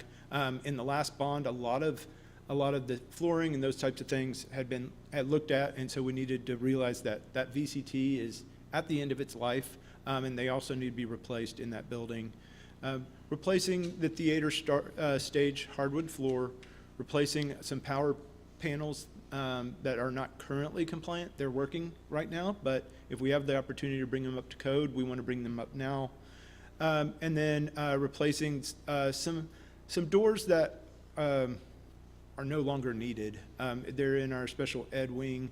It has direct door access to the exterior. There's no need to have those any longer. There's no ADA accessible reason to have those there, so we're going to make sure that's a little more secure on that side of the building and replace that with new windows and walls. Replacing the soil retainers was another one. This is a very maintenance-oriented description, but so the maintenance of this building, because the concrete foundation does not sit directly on the ground, it actually sits, you could actually walk underneath the building. It's crawl space. It's a structural foundation, and when it's sitting up and you have dirt, it's going to go under the building. And so what you do is you put soil retainers to hold back that dirt. Well, because of the amount of water and drainage that is going down from the library building towards the gym, all that water is going down and is washing out all the soil underneath, and it's knocked out those soil retainer boards. So what we're trying to do is build those back up so that the soil can't go back under That's a short-term fix. We have a long-term fix included in this as well. We're proposing that we address the courtyard so that it's more usable for our students, and break that into chunks for learning and for presentation spaces, and we can jump into that in just a moment. But that's going to help us. Now it's not a waterfall of water going down. We're able to break that into chunks and catch the water before it hits the buildings. And then restripe and reseal our parking lots, our PA system, as I'd mentioned before, with miscellaneous safety and technology, and the new digital marquee. Now the exciting part, which we'll jump into as you've probably seen, is our band hall additions and the black box theater as well. Again, just like I talked about, we started with our ed spec, talked about the advantages, disadvantages to each space. What are you missing at your campus versus what the other campus has, right? This bond was about equity between the campuses, so we're making sure that we meet that recommendation from our bond plan committee. And we came back with 3 different options. One was we had our black box separate and more towards the courtyard. And they're like, from a use space, or from a use standpoint, that doesn't make sense. We need to be attached to the theater so we can use it. But we're just trying to be creative and make sure we aren't passing up too many ideas. But in the end, option 2 won again. We were adding a black box right off that main courtyard that gives us some ability to have some indoor-outdoor space so that you could do some outdoor performances from the courtyard space, and also the inside as well. And kind of just a small little idea of what that could look like is this picture here, looking at the courtyard from almost the admin area, a little further in between the admin and the cafeteria space, if you're looking back there. And so in further detail, the dark purple would be an addition to the existing theater space with some renovations of those changing rooms and those restrooms. They're just really too small to function. So we've actually come in and we're going to renovate those spaces. So now that they can be used by both the black box and the theater when they're in use. As I talked about, the courtyard space, really breaking it into smaller pieces. We can have an athletics area. We can have a larger play area, or 2 larger play areas. We can have our academic breakout spaces. Our dining, we can expand our dining to the exterior and give it more coverage. And then we can really accentuate this area and have like a theater kind of stage space, so that you can have outdoor spaces or outdoor, they were talking about having a small jazz ensemble, being able to practice outdoors. That just gives them a little more flexibility in the types of spaces that they can use. So we're trying to double up on yep, we're fixing drainage, but also giving you opportunities for teaching as well. The band hall, same speech about the ed spec here. We wanted to make sure that everyone is getting the same types of spaces. And talked about really where that can be added onto. We knew that we needed to add on, we were pretty limited to one location on this site as it's starting to get pretty full. It made sense to put it behind the existing band hall. That way we can create direct access into the support spaces of band with ensemble, and those other, support spaces there, and I'll jump into the detail. And then we also talked about the architecture of the exterior. Option 1 was giving us a high windows so that you could access some natural light into the space. Option 2 brought that down so they can see out into, or see outdoors. And then 3 was actually selected by the group for more than one reason. One, that facade faces east, and so a lot of the time you wouldn't be able to open those shades. That sun would be blazing in most of the time in the morning and to mid-morning, and so they would have their shades down. They would lose a lot of their wall space, and they were kind of concerned about that from option 2. And then from an acoustic standpoint, we're putting those walls at an angle to help the acoustics in those new rooms. So I think that's the reason, the big reasons that they chose option 3, and I can jump into that in Just a moment. So option 3, a little bit bigger for everyone to be able to see, is this direction. So we still have our windows. They're just angled in a way that the sun won't directly hit into it. It provides a nice soft ambient light. Where the teacher stands, they can still see what's going on the exterior. But in a floor plan standpoint, they get all that wall space back now. Because of storage and those types of things, we've gained a lot of space. And through that exercise of design, you're able to figure out what the space is, or what type of layout is best for that space. In this picture, you can see the dark purple again is the addition. So it's including the ensemble, our orchestra support spaces for storage and practice rooms, along with our work rooms and our libraries. As you all know, lots and lots of music is being stored there. We have to have room for all our filing cabinets for all the music.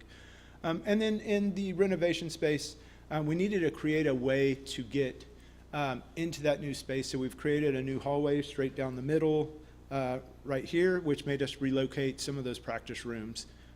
Without losing any of the practice rooms, we're able to take the recommendation of the campus having direct access for practice off of those main spaces as well. And we still including the mariachi and choir and their support spaces as well inside of those additions and renovations. I'm not going to go. Can I ask a quick question? Yes. I know you spoke about the storage space for the instruments and all of those things. Are we planning this with the idea of growth? Those music programs are growing pretty rapidly Absolutely, yes. So we have our updated instrument counts. That'll be the next phase. We're meeting with Winger, who is their preferred manufacturer, to go through and take those counts that they gave us for growth, and then we'll be able to input that in there. Yes. Thank you.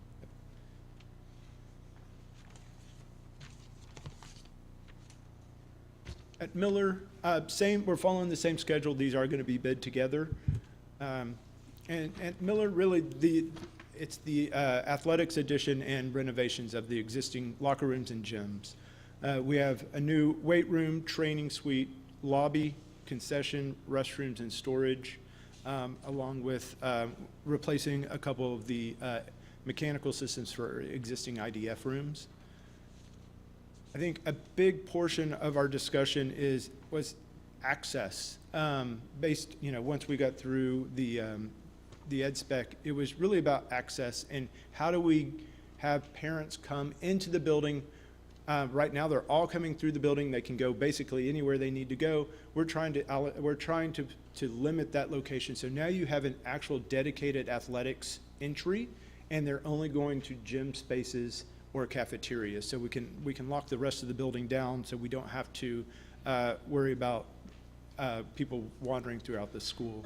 So that was a big portion of that, and this blue, this little blue addition right here will create that new entry, and I have a couple of pictures.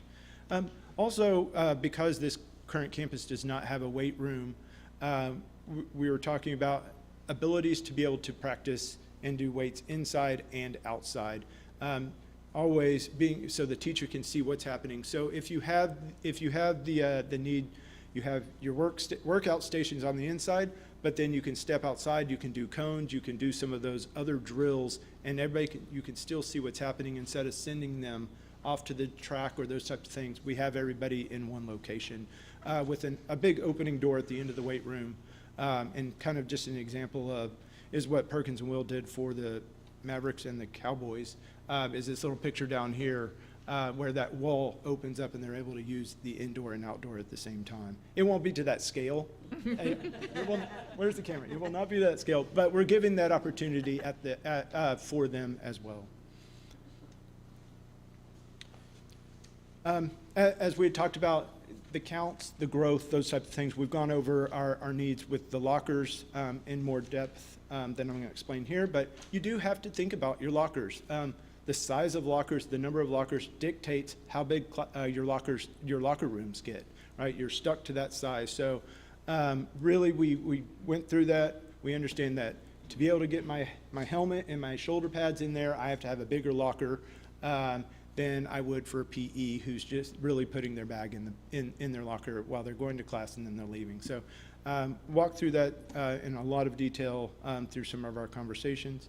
And because we already had a semi-layout of this from a previous discussion, we were able to jump a little further ahead and talk about some of those finishes and materials in the space. We don't want this to look like it was added on 5, 6 different times. So we're reusing a lot of the materials that we used in the last edition, so it looks cohesive. It looked like it was all planned out all at the same time. So in the athletic renovation portion, we have our boys and girls locker rooms. The girls, we have 7th grade girls at the very top. We have our restrooms and showers in the center.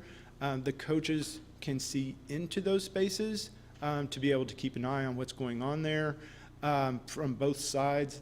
So if here's the coaches' space, our 7th grade girls, our 8th grade girls. We have seating for 6 coaches in here because of the growth. I think we only have 4 to 5 right now, but we know we're growing.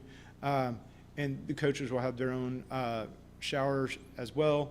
And then we share toilets and showers between the 7th and 8th grade girls. Now, what we can do is we've put doors at each end. So if for security, we can lower that. You know, I think at middle school, we've seen a lot of theft in the past, not here, just in general. So we're able to lower those down. 7th grade only goes into the showers, restrooms, they leave. We can now close and open those others so you don't have the cross-pollination of those grade levels, and it reduces some of your theft issues. We also have a girls' PE room directly in this space as well, which we have never had on this campus, directly broken out. And the boys' locker room is laid out the same exact way. We do have some size. We have more of the larger lockers because we have more of the football jerseys and those things. But we do have large locker rooms in the girls because we have golf and some of those things that take up more room. So talking about some of those items and how we address that. In the addition, I mentioned we have that new public entry into it's your athletics entry into here. We have going directly in, we'll have direct access to the main competition gym. If you go down the hall, you'll have access to the B gym down here. For the day-to-day use, kiddos they can stay inside. They're not going outside and back inside to get to the gym or to the weight rooms. They're always able to stay inside. And then if you need to, you also have access to the cafeteria as well. So you're able to shut down those doors. If you don't need the gym, but you need access to the cafetorium, you're able to have that. As a part of this, we've added a lot of restrooms based on the number of users in the gyms. And so we've added that. And then our gender-neutral restroom as well, along with concession and storage for each gym. Storage on this campus is pretty limited, so we're making sure that we have access from both gyms to a large storage room. And lastly, a training room with 2 beds, 2 trainers' beds, a restroom, and then our storage and office. Our storage has direct access to the exterior as well, so that way they're able to back up the water carts, fill them with ice very easily instead of having to drag them through the middle of the building and back out.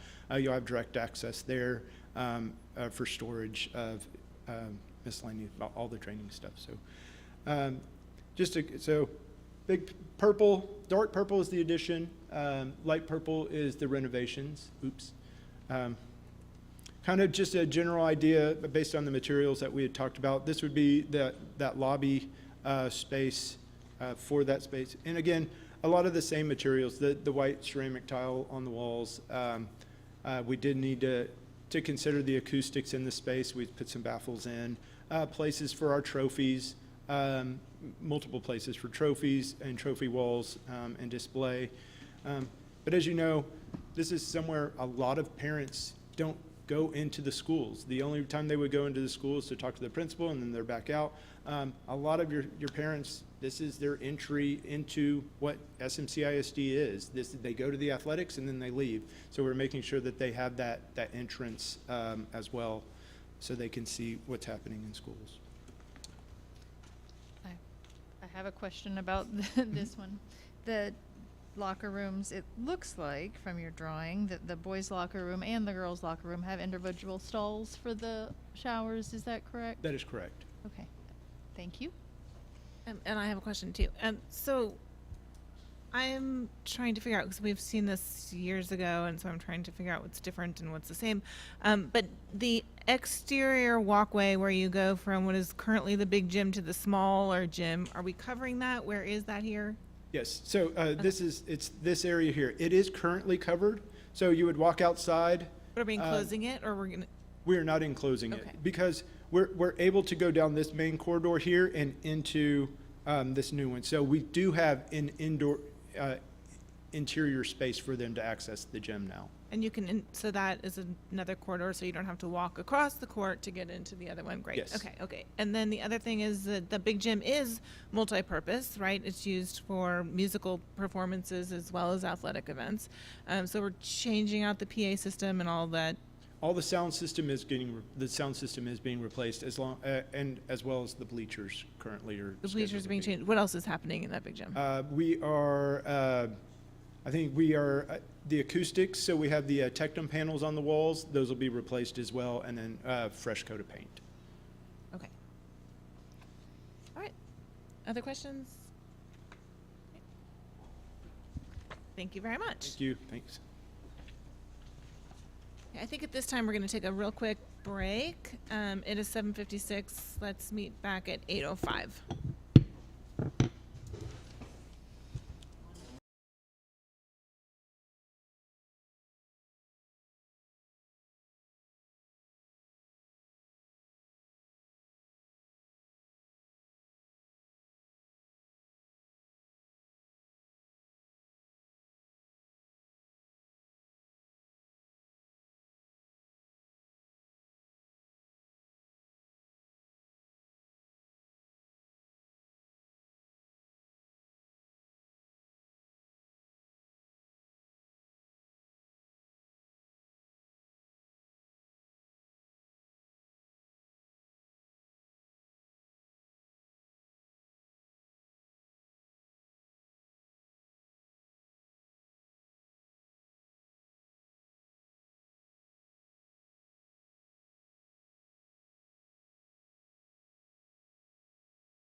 calling the meeting back to order. It is 8:05.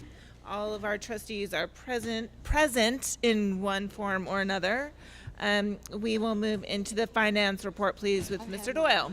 Good evening, Board. On page 136 of your board book, you'll see the quarterly investment report for the first quarter, which is July 23 through September 23. I want to point out on page 136, the interest earned over that quarter is a little over $760,000.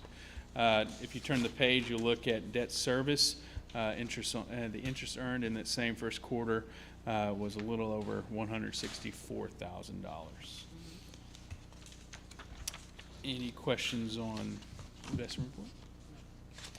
If you move forward in the board book, sorry, the pages are getting stuck together, to page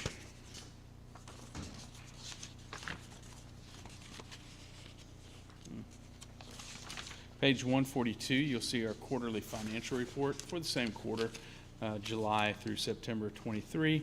I want to point out a few things. You can see over that first quarter, we've only received about 5.6% of our actual revenue. You'll see through the board book, that's not uncommon. Tax revenue starts coming in here in November, and you'll see that uptick through November on into early spring months. So we've only received a little bit of our projected revenue. Our expenditures. Sorry, I have a quick question. And I feel like I ought to know this, but I don't. So with the election that we just had statewide, where it's going to change the property taxes, is that going to affect our collections this year, or will that be next year? Yes, it will. If you think back, the tax rates that we set, we set tax rates per II.A. guidance based on that $100,000 exemption that was just voted upon in November. Okay, So so what you'll that see- confirmed what we'd already voted on. So now, I'm assuming the county's going to send out a new round of. No, what you'll see is TEA will, the burden of who pays for a public school district education shifts from local property tax payers more to TEA. So remember, it's that balanced pendulum kind But it's not going to change our deadline for collections. No, ma'am. Okay, our revenue. Great. So, and that's our quarterly financial report. Any questions on our financial reports? All righty. Next, I'll be happy to introduce our audit report. You'll see we have our senior manager, Jeremy Barbato from ABIP, who will present the findings of our financial audit for this prior fiscal year. Jeremy?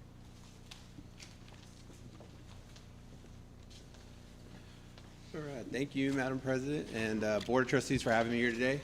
Mike for the introduction. Again, my name is Jeremy Barbato. I'm Audit Senior Manager with ABIP, the accounting firm engaged to do the audit for your financial statements for the fiscal year ended June 30th, 2023. A little bit about the audit process. So got some new board members just to explain. It is a requirement by the state. Y'all are the recipients of public funds via tax dollars and federal grants. So audit is required by state statutes. We do come in typically in May, June to develop internal control assessment, risk assessment over your internal controls. Various processes such as AP, accounts payable, how you're paying your vendors, how invoices are approved, POs are issued, also payroll, how employees are hired, how they are paid, those processes, as well as cash receipts, how money's getting in the bank and the processes and the controls over those.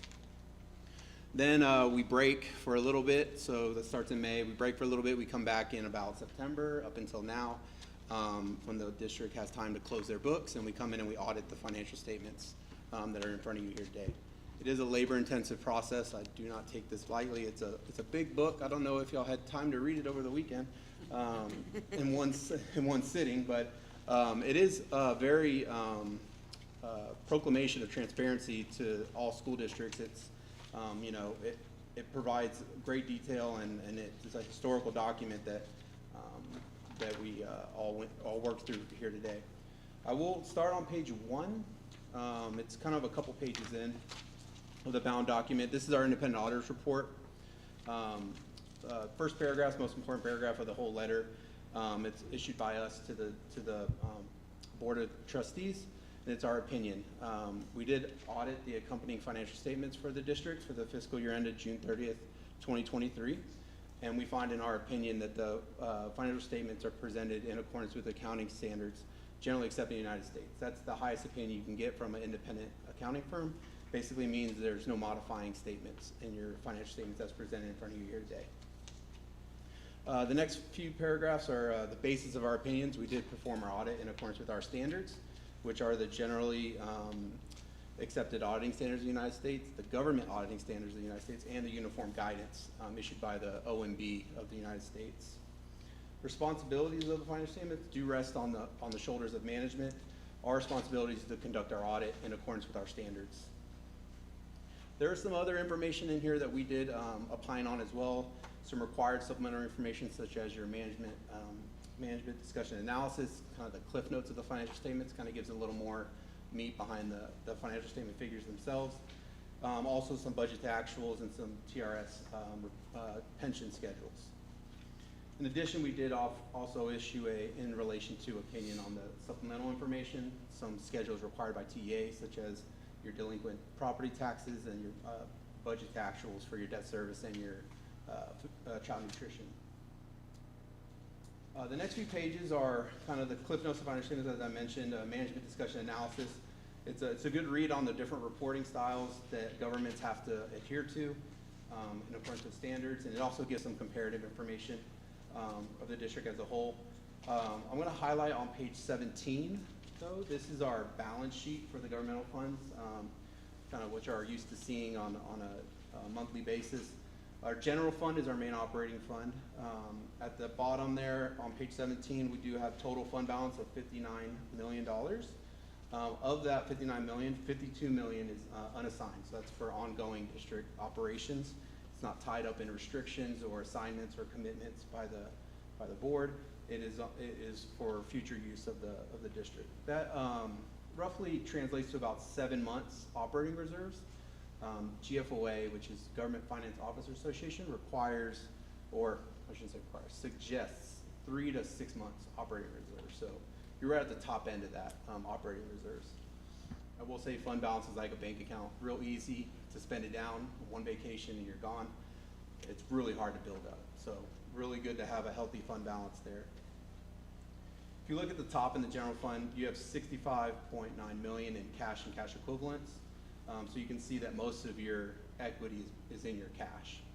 Very few liabilities for the district at the end of the fiscal year. The next two major funds were your ESSER 3 fund, kicked out as a major fund this year, and then also your debt service fund for the district. Again, good healthy fund balances. Most of the fund balance is in your cash, so it just says that you have liquid funds. On page 19 is your statement of revenues, expenditures, and changes in fund balance, kind of the income statement for the funds. The general fund brought in about $91 million for the fiscal year. Of that, $79 million, it was generated locally. And of that $79 million, $77 million was in property taxes. The general fund did bring in about $10.8 million in state revenue, but you can see the bulk of the dollars coming in is from the local taxpayers. That said, we did bring in $91 million, and our total expenditures were $86 million. Most of that's in our instruction and school leadership functions of the government. That said, with $91 million in, $86 million out, so we turned a profit of about $5 million for the fiscal year. I have seen that district-wide in all our districts. We are seeing a trend of uptick in general fund dollars. A lot of that is because of the ESSER funds that have been coming into the schools.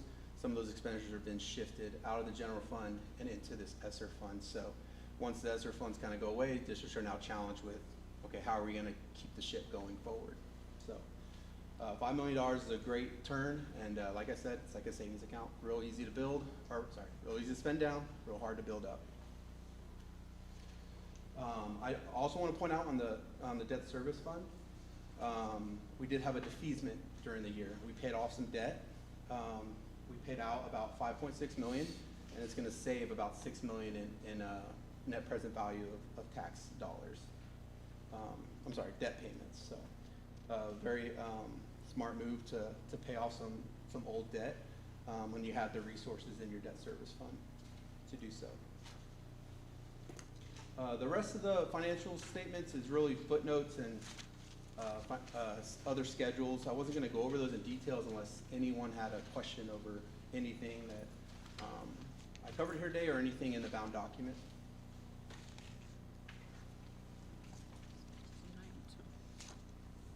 Great. One more thing. Sorry. Yep. I have the smaller document, this stapled document that I passed out here today. This is new to you. It is our required communication with the Board of Trustees. It should say draft on the top right corner. It says draft, but just pending y'all's approval. These are finalized numbers. Again, it's just our required communication. We're required to communicate the scope of our engagement. We were the auditors and engaged to audit the financial statements of the district. There are some new accounting policies that went into effect this year. GASB statement number 96 over your SBITAs or subscription-based IT arrangements. So those have been implemented into the financial statements in front of you. Accounting estimates are part of this document. Such estimates such as your allowance for doubtful collections on your taxes, TRS actuary assumptions, and your fiscal or your useful life of your fixed assets.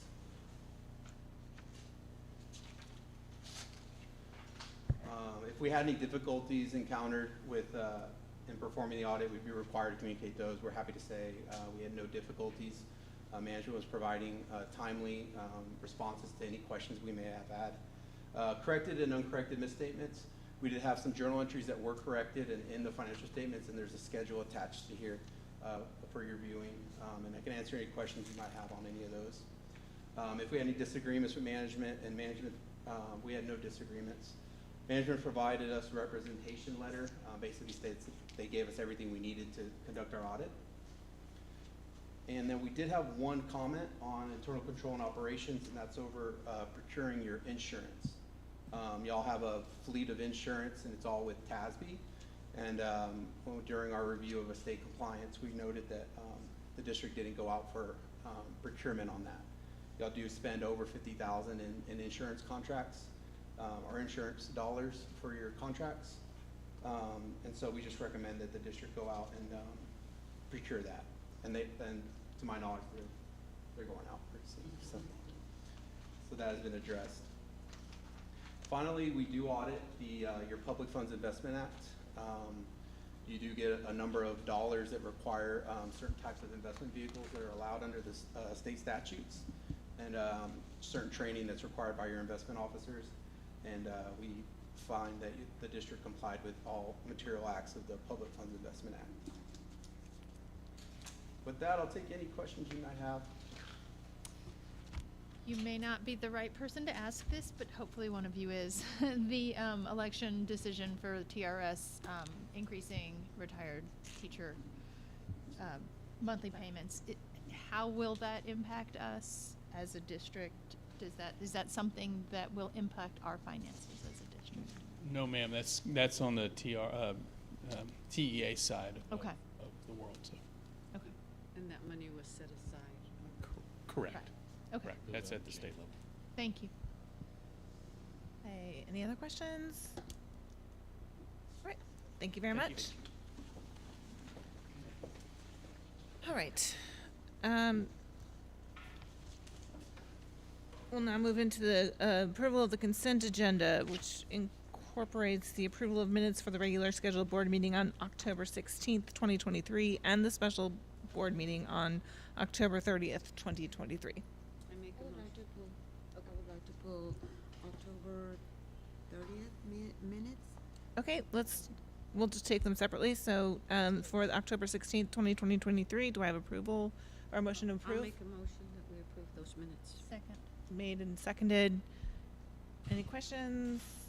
All in favor, please raise your hand. All opposed? 7-0.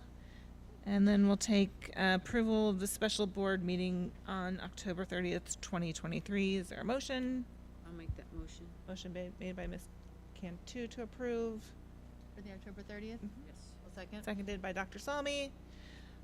Questions? All in favor, please raise your hand. All opposed? 6 and 1 abstention.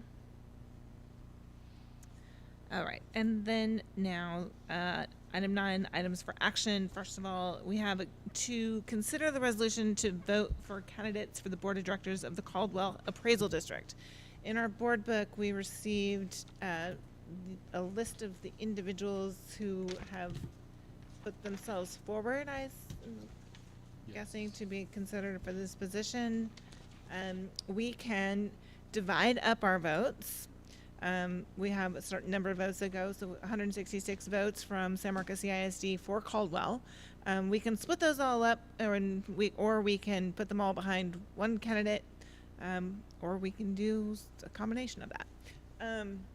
Does anybody have a motion that they would like to make on that item? Can I ask a question? Sure. I have a motion. Are any of these candidates the currently serving? Does anybody know the incumbents? No.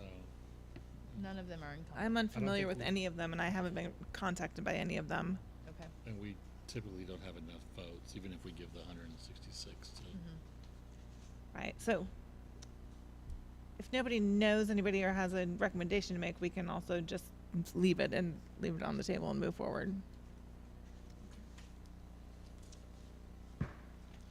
All right, hearing no motion, we'll move. Oh, wait, last year it was to Sonia Villalobos. That's who all our votes went to. That person is not on this one, She is right?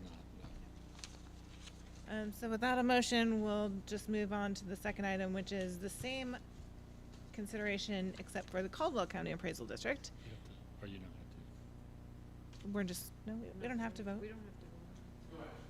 No action, yeah. But we don't have to take action on it if we don't want to. But you have to turn in the resolution to the appraisal districts, letting them know how you're putting voters. Yeah, but I guess there's no motion, then no votes. Okay. If they didn't contact any of us. That's exactly my To ask for the Right. vote. Contact us. If nobody's contacted us and we don't know the individuals, and then we don't want to make a movement on that, it's fine. Okay, so the Caldwell County Appraisal District, they're in. Are these the same? In Guadalupe, we have 52 votes. Sorry, I was looking. Guadalupe. Guadalupe, we have 52 votes, and there are 5 individuals there. And last year, the votes were divided equally among the candidates, which are the same as this election. The same 5. The same thing. So these are all incumbents? Yes. I'll make that motion that we divide our votes up between the 5 people. Second. This is on the, math doesn't work though. Right. Do we just not use 2 of our votes? Is that, Yep. Yes. okay. We'll cast 50 votes, Okay. split evenly among the 5 incumbent candidates. That's the motion on second. Yes. Questions, conversation? All in favor, raise your hand. All opposed? That carries 7-0. And on this one, we're gonna put all. And on the last for Hayes County, we have, Joe Castillo. is that a motion? I well, make that motion. we Okay. already approved Joe Castillo. I thought we voted on the previous meeting, for Joe. Yes. Oh, yes, we did. well, Well, we can vote again for him. Let's just make sure we've got it.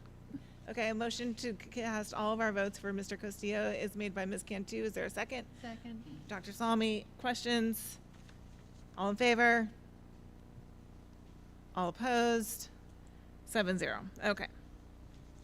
And we already took care of item number 4 earlier in the meeting.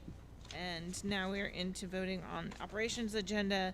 The first item is the consideration and possible action to approve the schematic design for the 2023 Bond Elementary Schools renovations, Hernandez, Travis, and the transportation project. I'll make that motion. I'll second. Okay. Ms. Kane makes the motion to approve. I'll second. Seconded by Ms. Cantu. Questions, conversation, discussion? We're making the motion to approve as presented by administration. All in favor, raise your hand. Opposed? 7-0. Ms. Halsey, Dr. Salmi? I move that we approve the schematic designs for the 2023 middle school renovations as presented by administration. Second? Second from Ms. Kane. Any questions? All in favor, please raise your hand. All opposed? 7-0. Thank you to our operations team and our architects. Excited to get those projects moving forward for the voters and our students. Communication. Consider the approval of the 2024-2025 school calendar. Mr. Fernandez. Good evening, board. Let's see. So I'll pull up the academic calendar. I'll go over it first. And so we start in July with our new teachers last week in July. And then our teachers, all teachers will report August the 1st. And then their PD schedule will be determined by our academics team. And then August 12th will be a work day for our staff. August 13th, we were going to try something a little different this year. And I don't know why it looks like that on that screen, but so August 13th, what we were looking at trying to do was pre-K through 6th grade will come back on the 13th, along with our 6th graders and our 9th graders. And so what this does is it allows our 6th graders to be on their campus the first day of school with no 7th or 8th graders, let them visit their campus, same with our 9th graders. This is a huge campus. So we want our newcomers to their new campus to get a feel of what their school is going to feel like on their first day, and then bring everyone. At the elementary level, we felt like that would be kind of hard to bring kindergartners. So what we're going to lean on is our leaders, right? Like our 1st, 2nd, 3rd, and 4th grade, 5th grade students to help our kindergarten students get from class to class, from getting to the cafeteria, getting to the library. So that's why we thought about doing pre-K through 6th and then 9th grade. So a little different, but we wanted to see how the community would respond, and we had a good response, and I'll get to the results in a little bit. Moving to September, Labor Day for September 2nd would be a holiday. September 27th is a Parent Community Day, so this is about the 7-week mark. So this would be an opportunity for our staff to talk to parents about 9-week grades coming up, give them an opportunity to talk to their teachers. October 11th would be our first Professional Learning Day.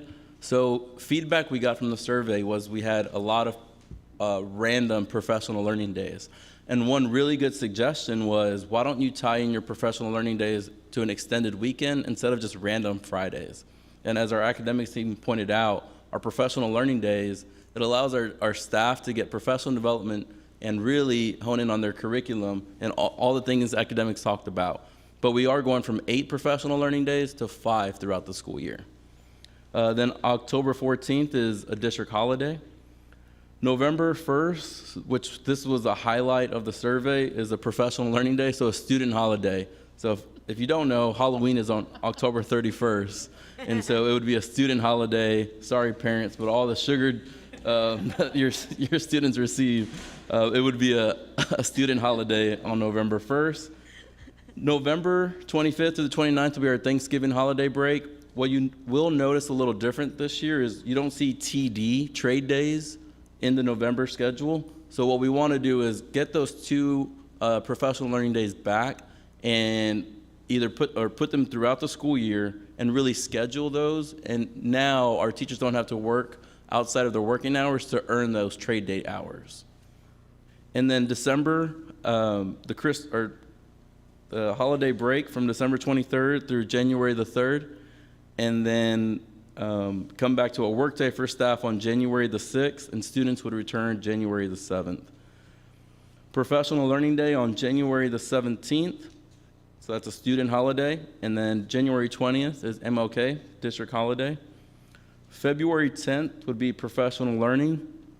So the reason why we chose this particular day is one of our lowest attended school days is the day after the Super Bowl. So looking at historic attendance data, Halloween is one, and after the Super Bowls is the second lowest attended school day. And so then we make that we take advantage of that opportunity and make sure our staff has a professional learning day. February 17th, the district holiday, and then following the same type of format for the second semester, we would have a parent community day on February the 28th. March 10th through the 14th, so this is subject to change, and maybe Mr. Shanks can help us out with this one, but we are approving our calendar a lot earlier than we have the past school years. And so Texas State, I have not seen their spring break calendar, and we align our spring break with Texas State. So right now it's the 10th through the 14th, but I did put on there, it's subject to change pending Texas State's, because we will align with them. When do they decide theirs? Usually, Well, let's ask Mr. Shanks. yeah, I know, Mr. Shanks. When, Texas State. Mr. Shanks, when did they decide their spring break date? I was just gonna check that real quick. It's usually the second week in March. I can't remember it ever not being the second week in March, but I'll double check it and see if it's available. yeah. Since I've been here, it's always been that second week in March, but I know St. Patrick's Day is that following week, so I didn't know if they aligned that with that. So, but for now, it's the second week in March, and then we will send out any changes if Texas State makes their announcement. April the 18th is a district holiday, and then April 25th is a professional learning day. So San Marcos CISD hosts our state VII.A. So we have thousands of kids and families at this high school. And so what we want to avoid is having our students here while we have additional thousands of kids here. So it's a professional learning day for our staff. May 22nd would be the last day of school, and then staff would end on May the 23rd. So that's the calendar. Feedback, we received 602 responses from the community. We sent this out 3 times over the last 3 weeks. 81% voted yes for this calendar, 19% voted no. The responses were from 353 parents, 29 students, 216 staff members, and 4 community members. So that is my academic calendar presentation, but I'm open to any questions or feedback you may have. I just want to say thank you for taking the time to listen that deeply. I know that I was speaking with some of the families of my kids' friends who said, wait, we have another day off? And so I think this will help clarify. We have the weekend off. Yes, ma'am. And also the start, I know Dr. Sanders had talked about this starting 9th graders separately and 6th graders separately, and I think that's going to be really an amazing opportunity for them. I think I had one more, but along with thinking about this could start now, the days off. I know you communicate this in 1,000 different ways, but I'm wondering if maybe as part of Rattler Recap or just something on social media, just putting the calendar that says these are the days off that are coming up this month right at the top. Okay. Our elementary has started doing that, so it says November and it just tells us everything that's happening.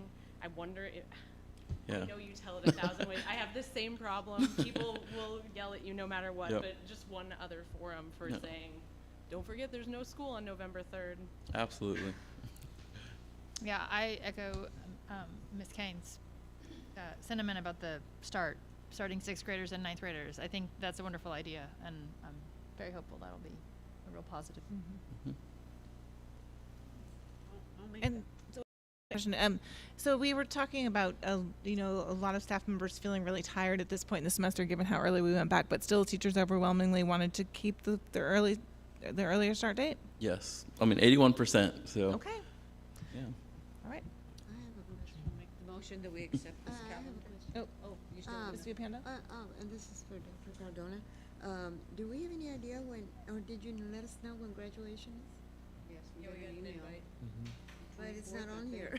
That's for next year. This is the year. So once this is approved, we go to Texas State tomorrow. Correct. And we already signed the contract for the following graduation. So May 2025, we get the graduation day settled tomorrow. Okay. All right. I'll make that motion that we accept this calendar.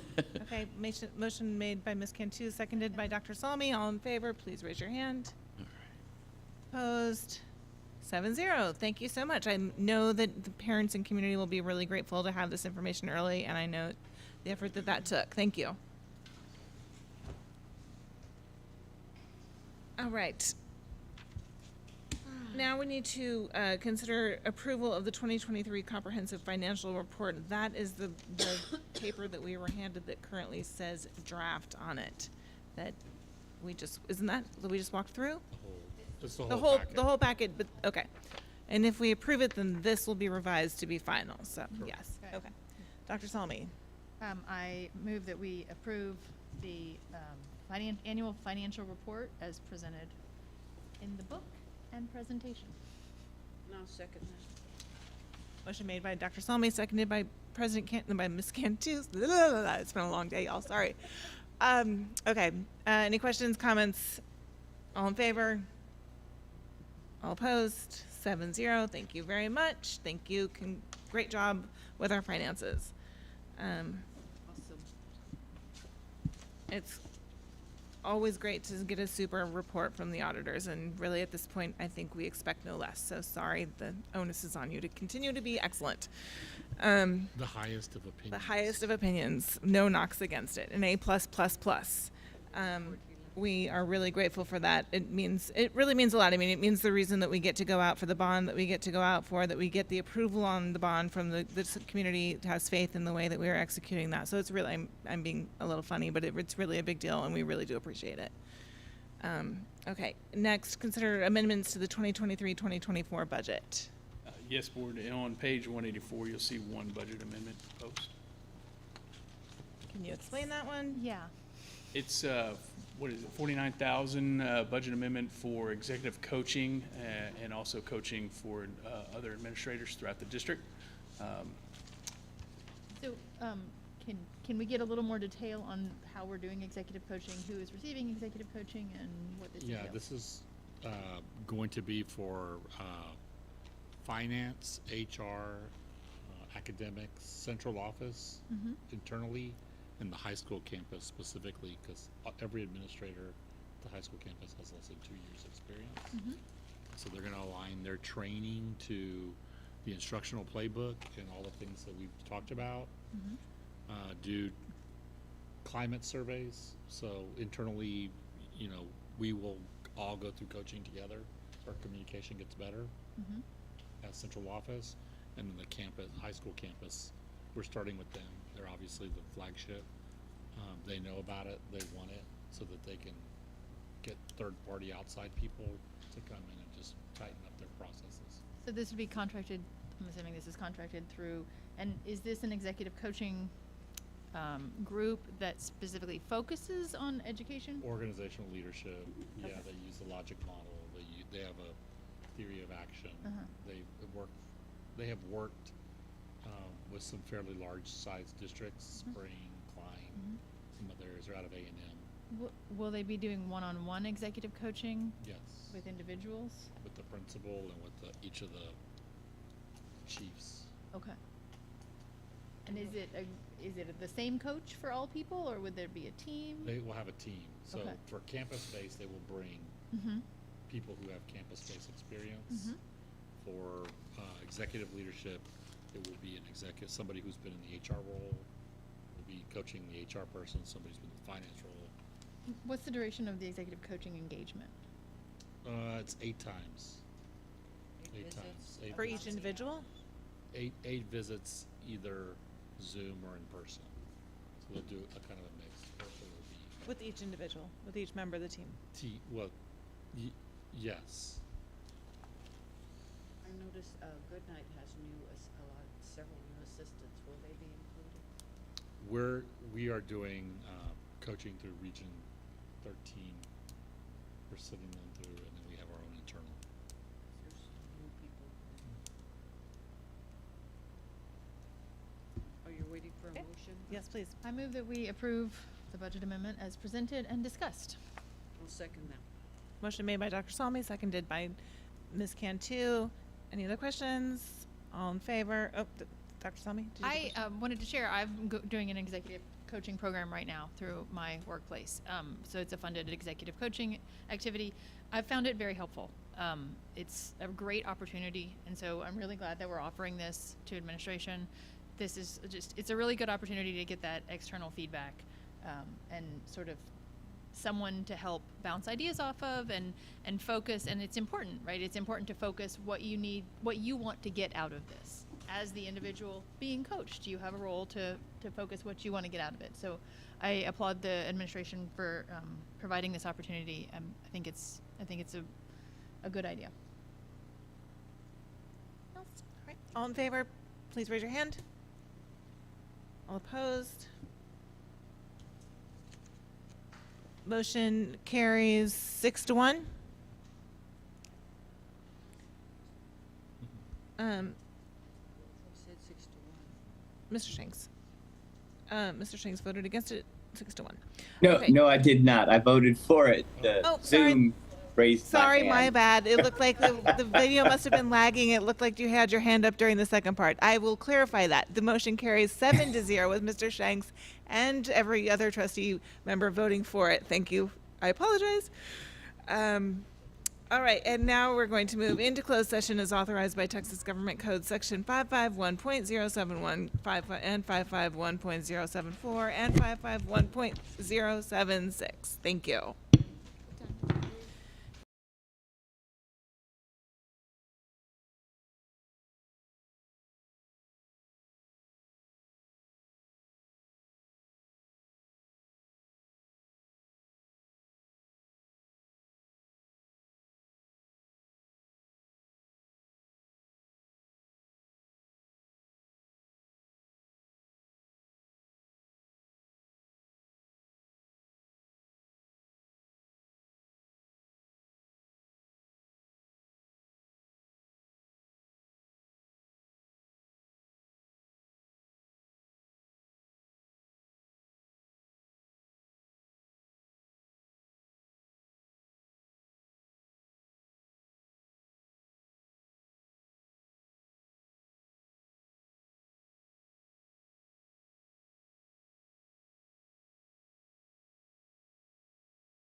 on items discussed in closed session. Item A, discussion action to terminate John Reed's probationary contract at the conclusion of the 2023-2024 school year. And authorize the superintendent to send notice of the same. Do I have a motion on that item? I move to terminate the probationary contract of John Reed effective at the conclusion of the school year and authorize the superintendent to send notice. Second. Motion made by Ms. Kane, seconded by Dr. Salmi. Any questions? All in favor of the motion presented, please raise your hand. All opposed? The motion carries 7-0. And now I will entertain a motion to adjourn. Mr. Shanks.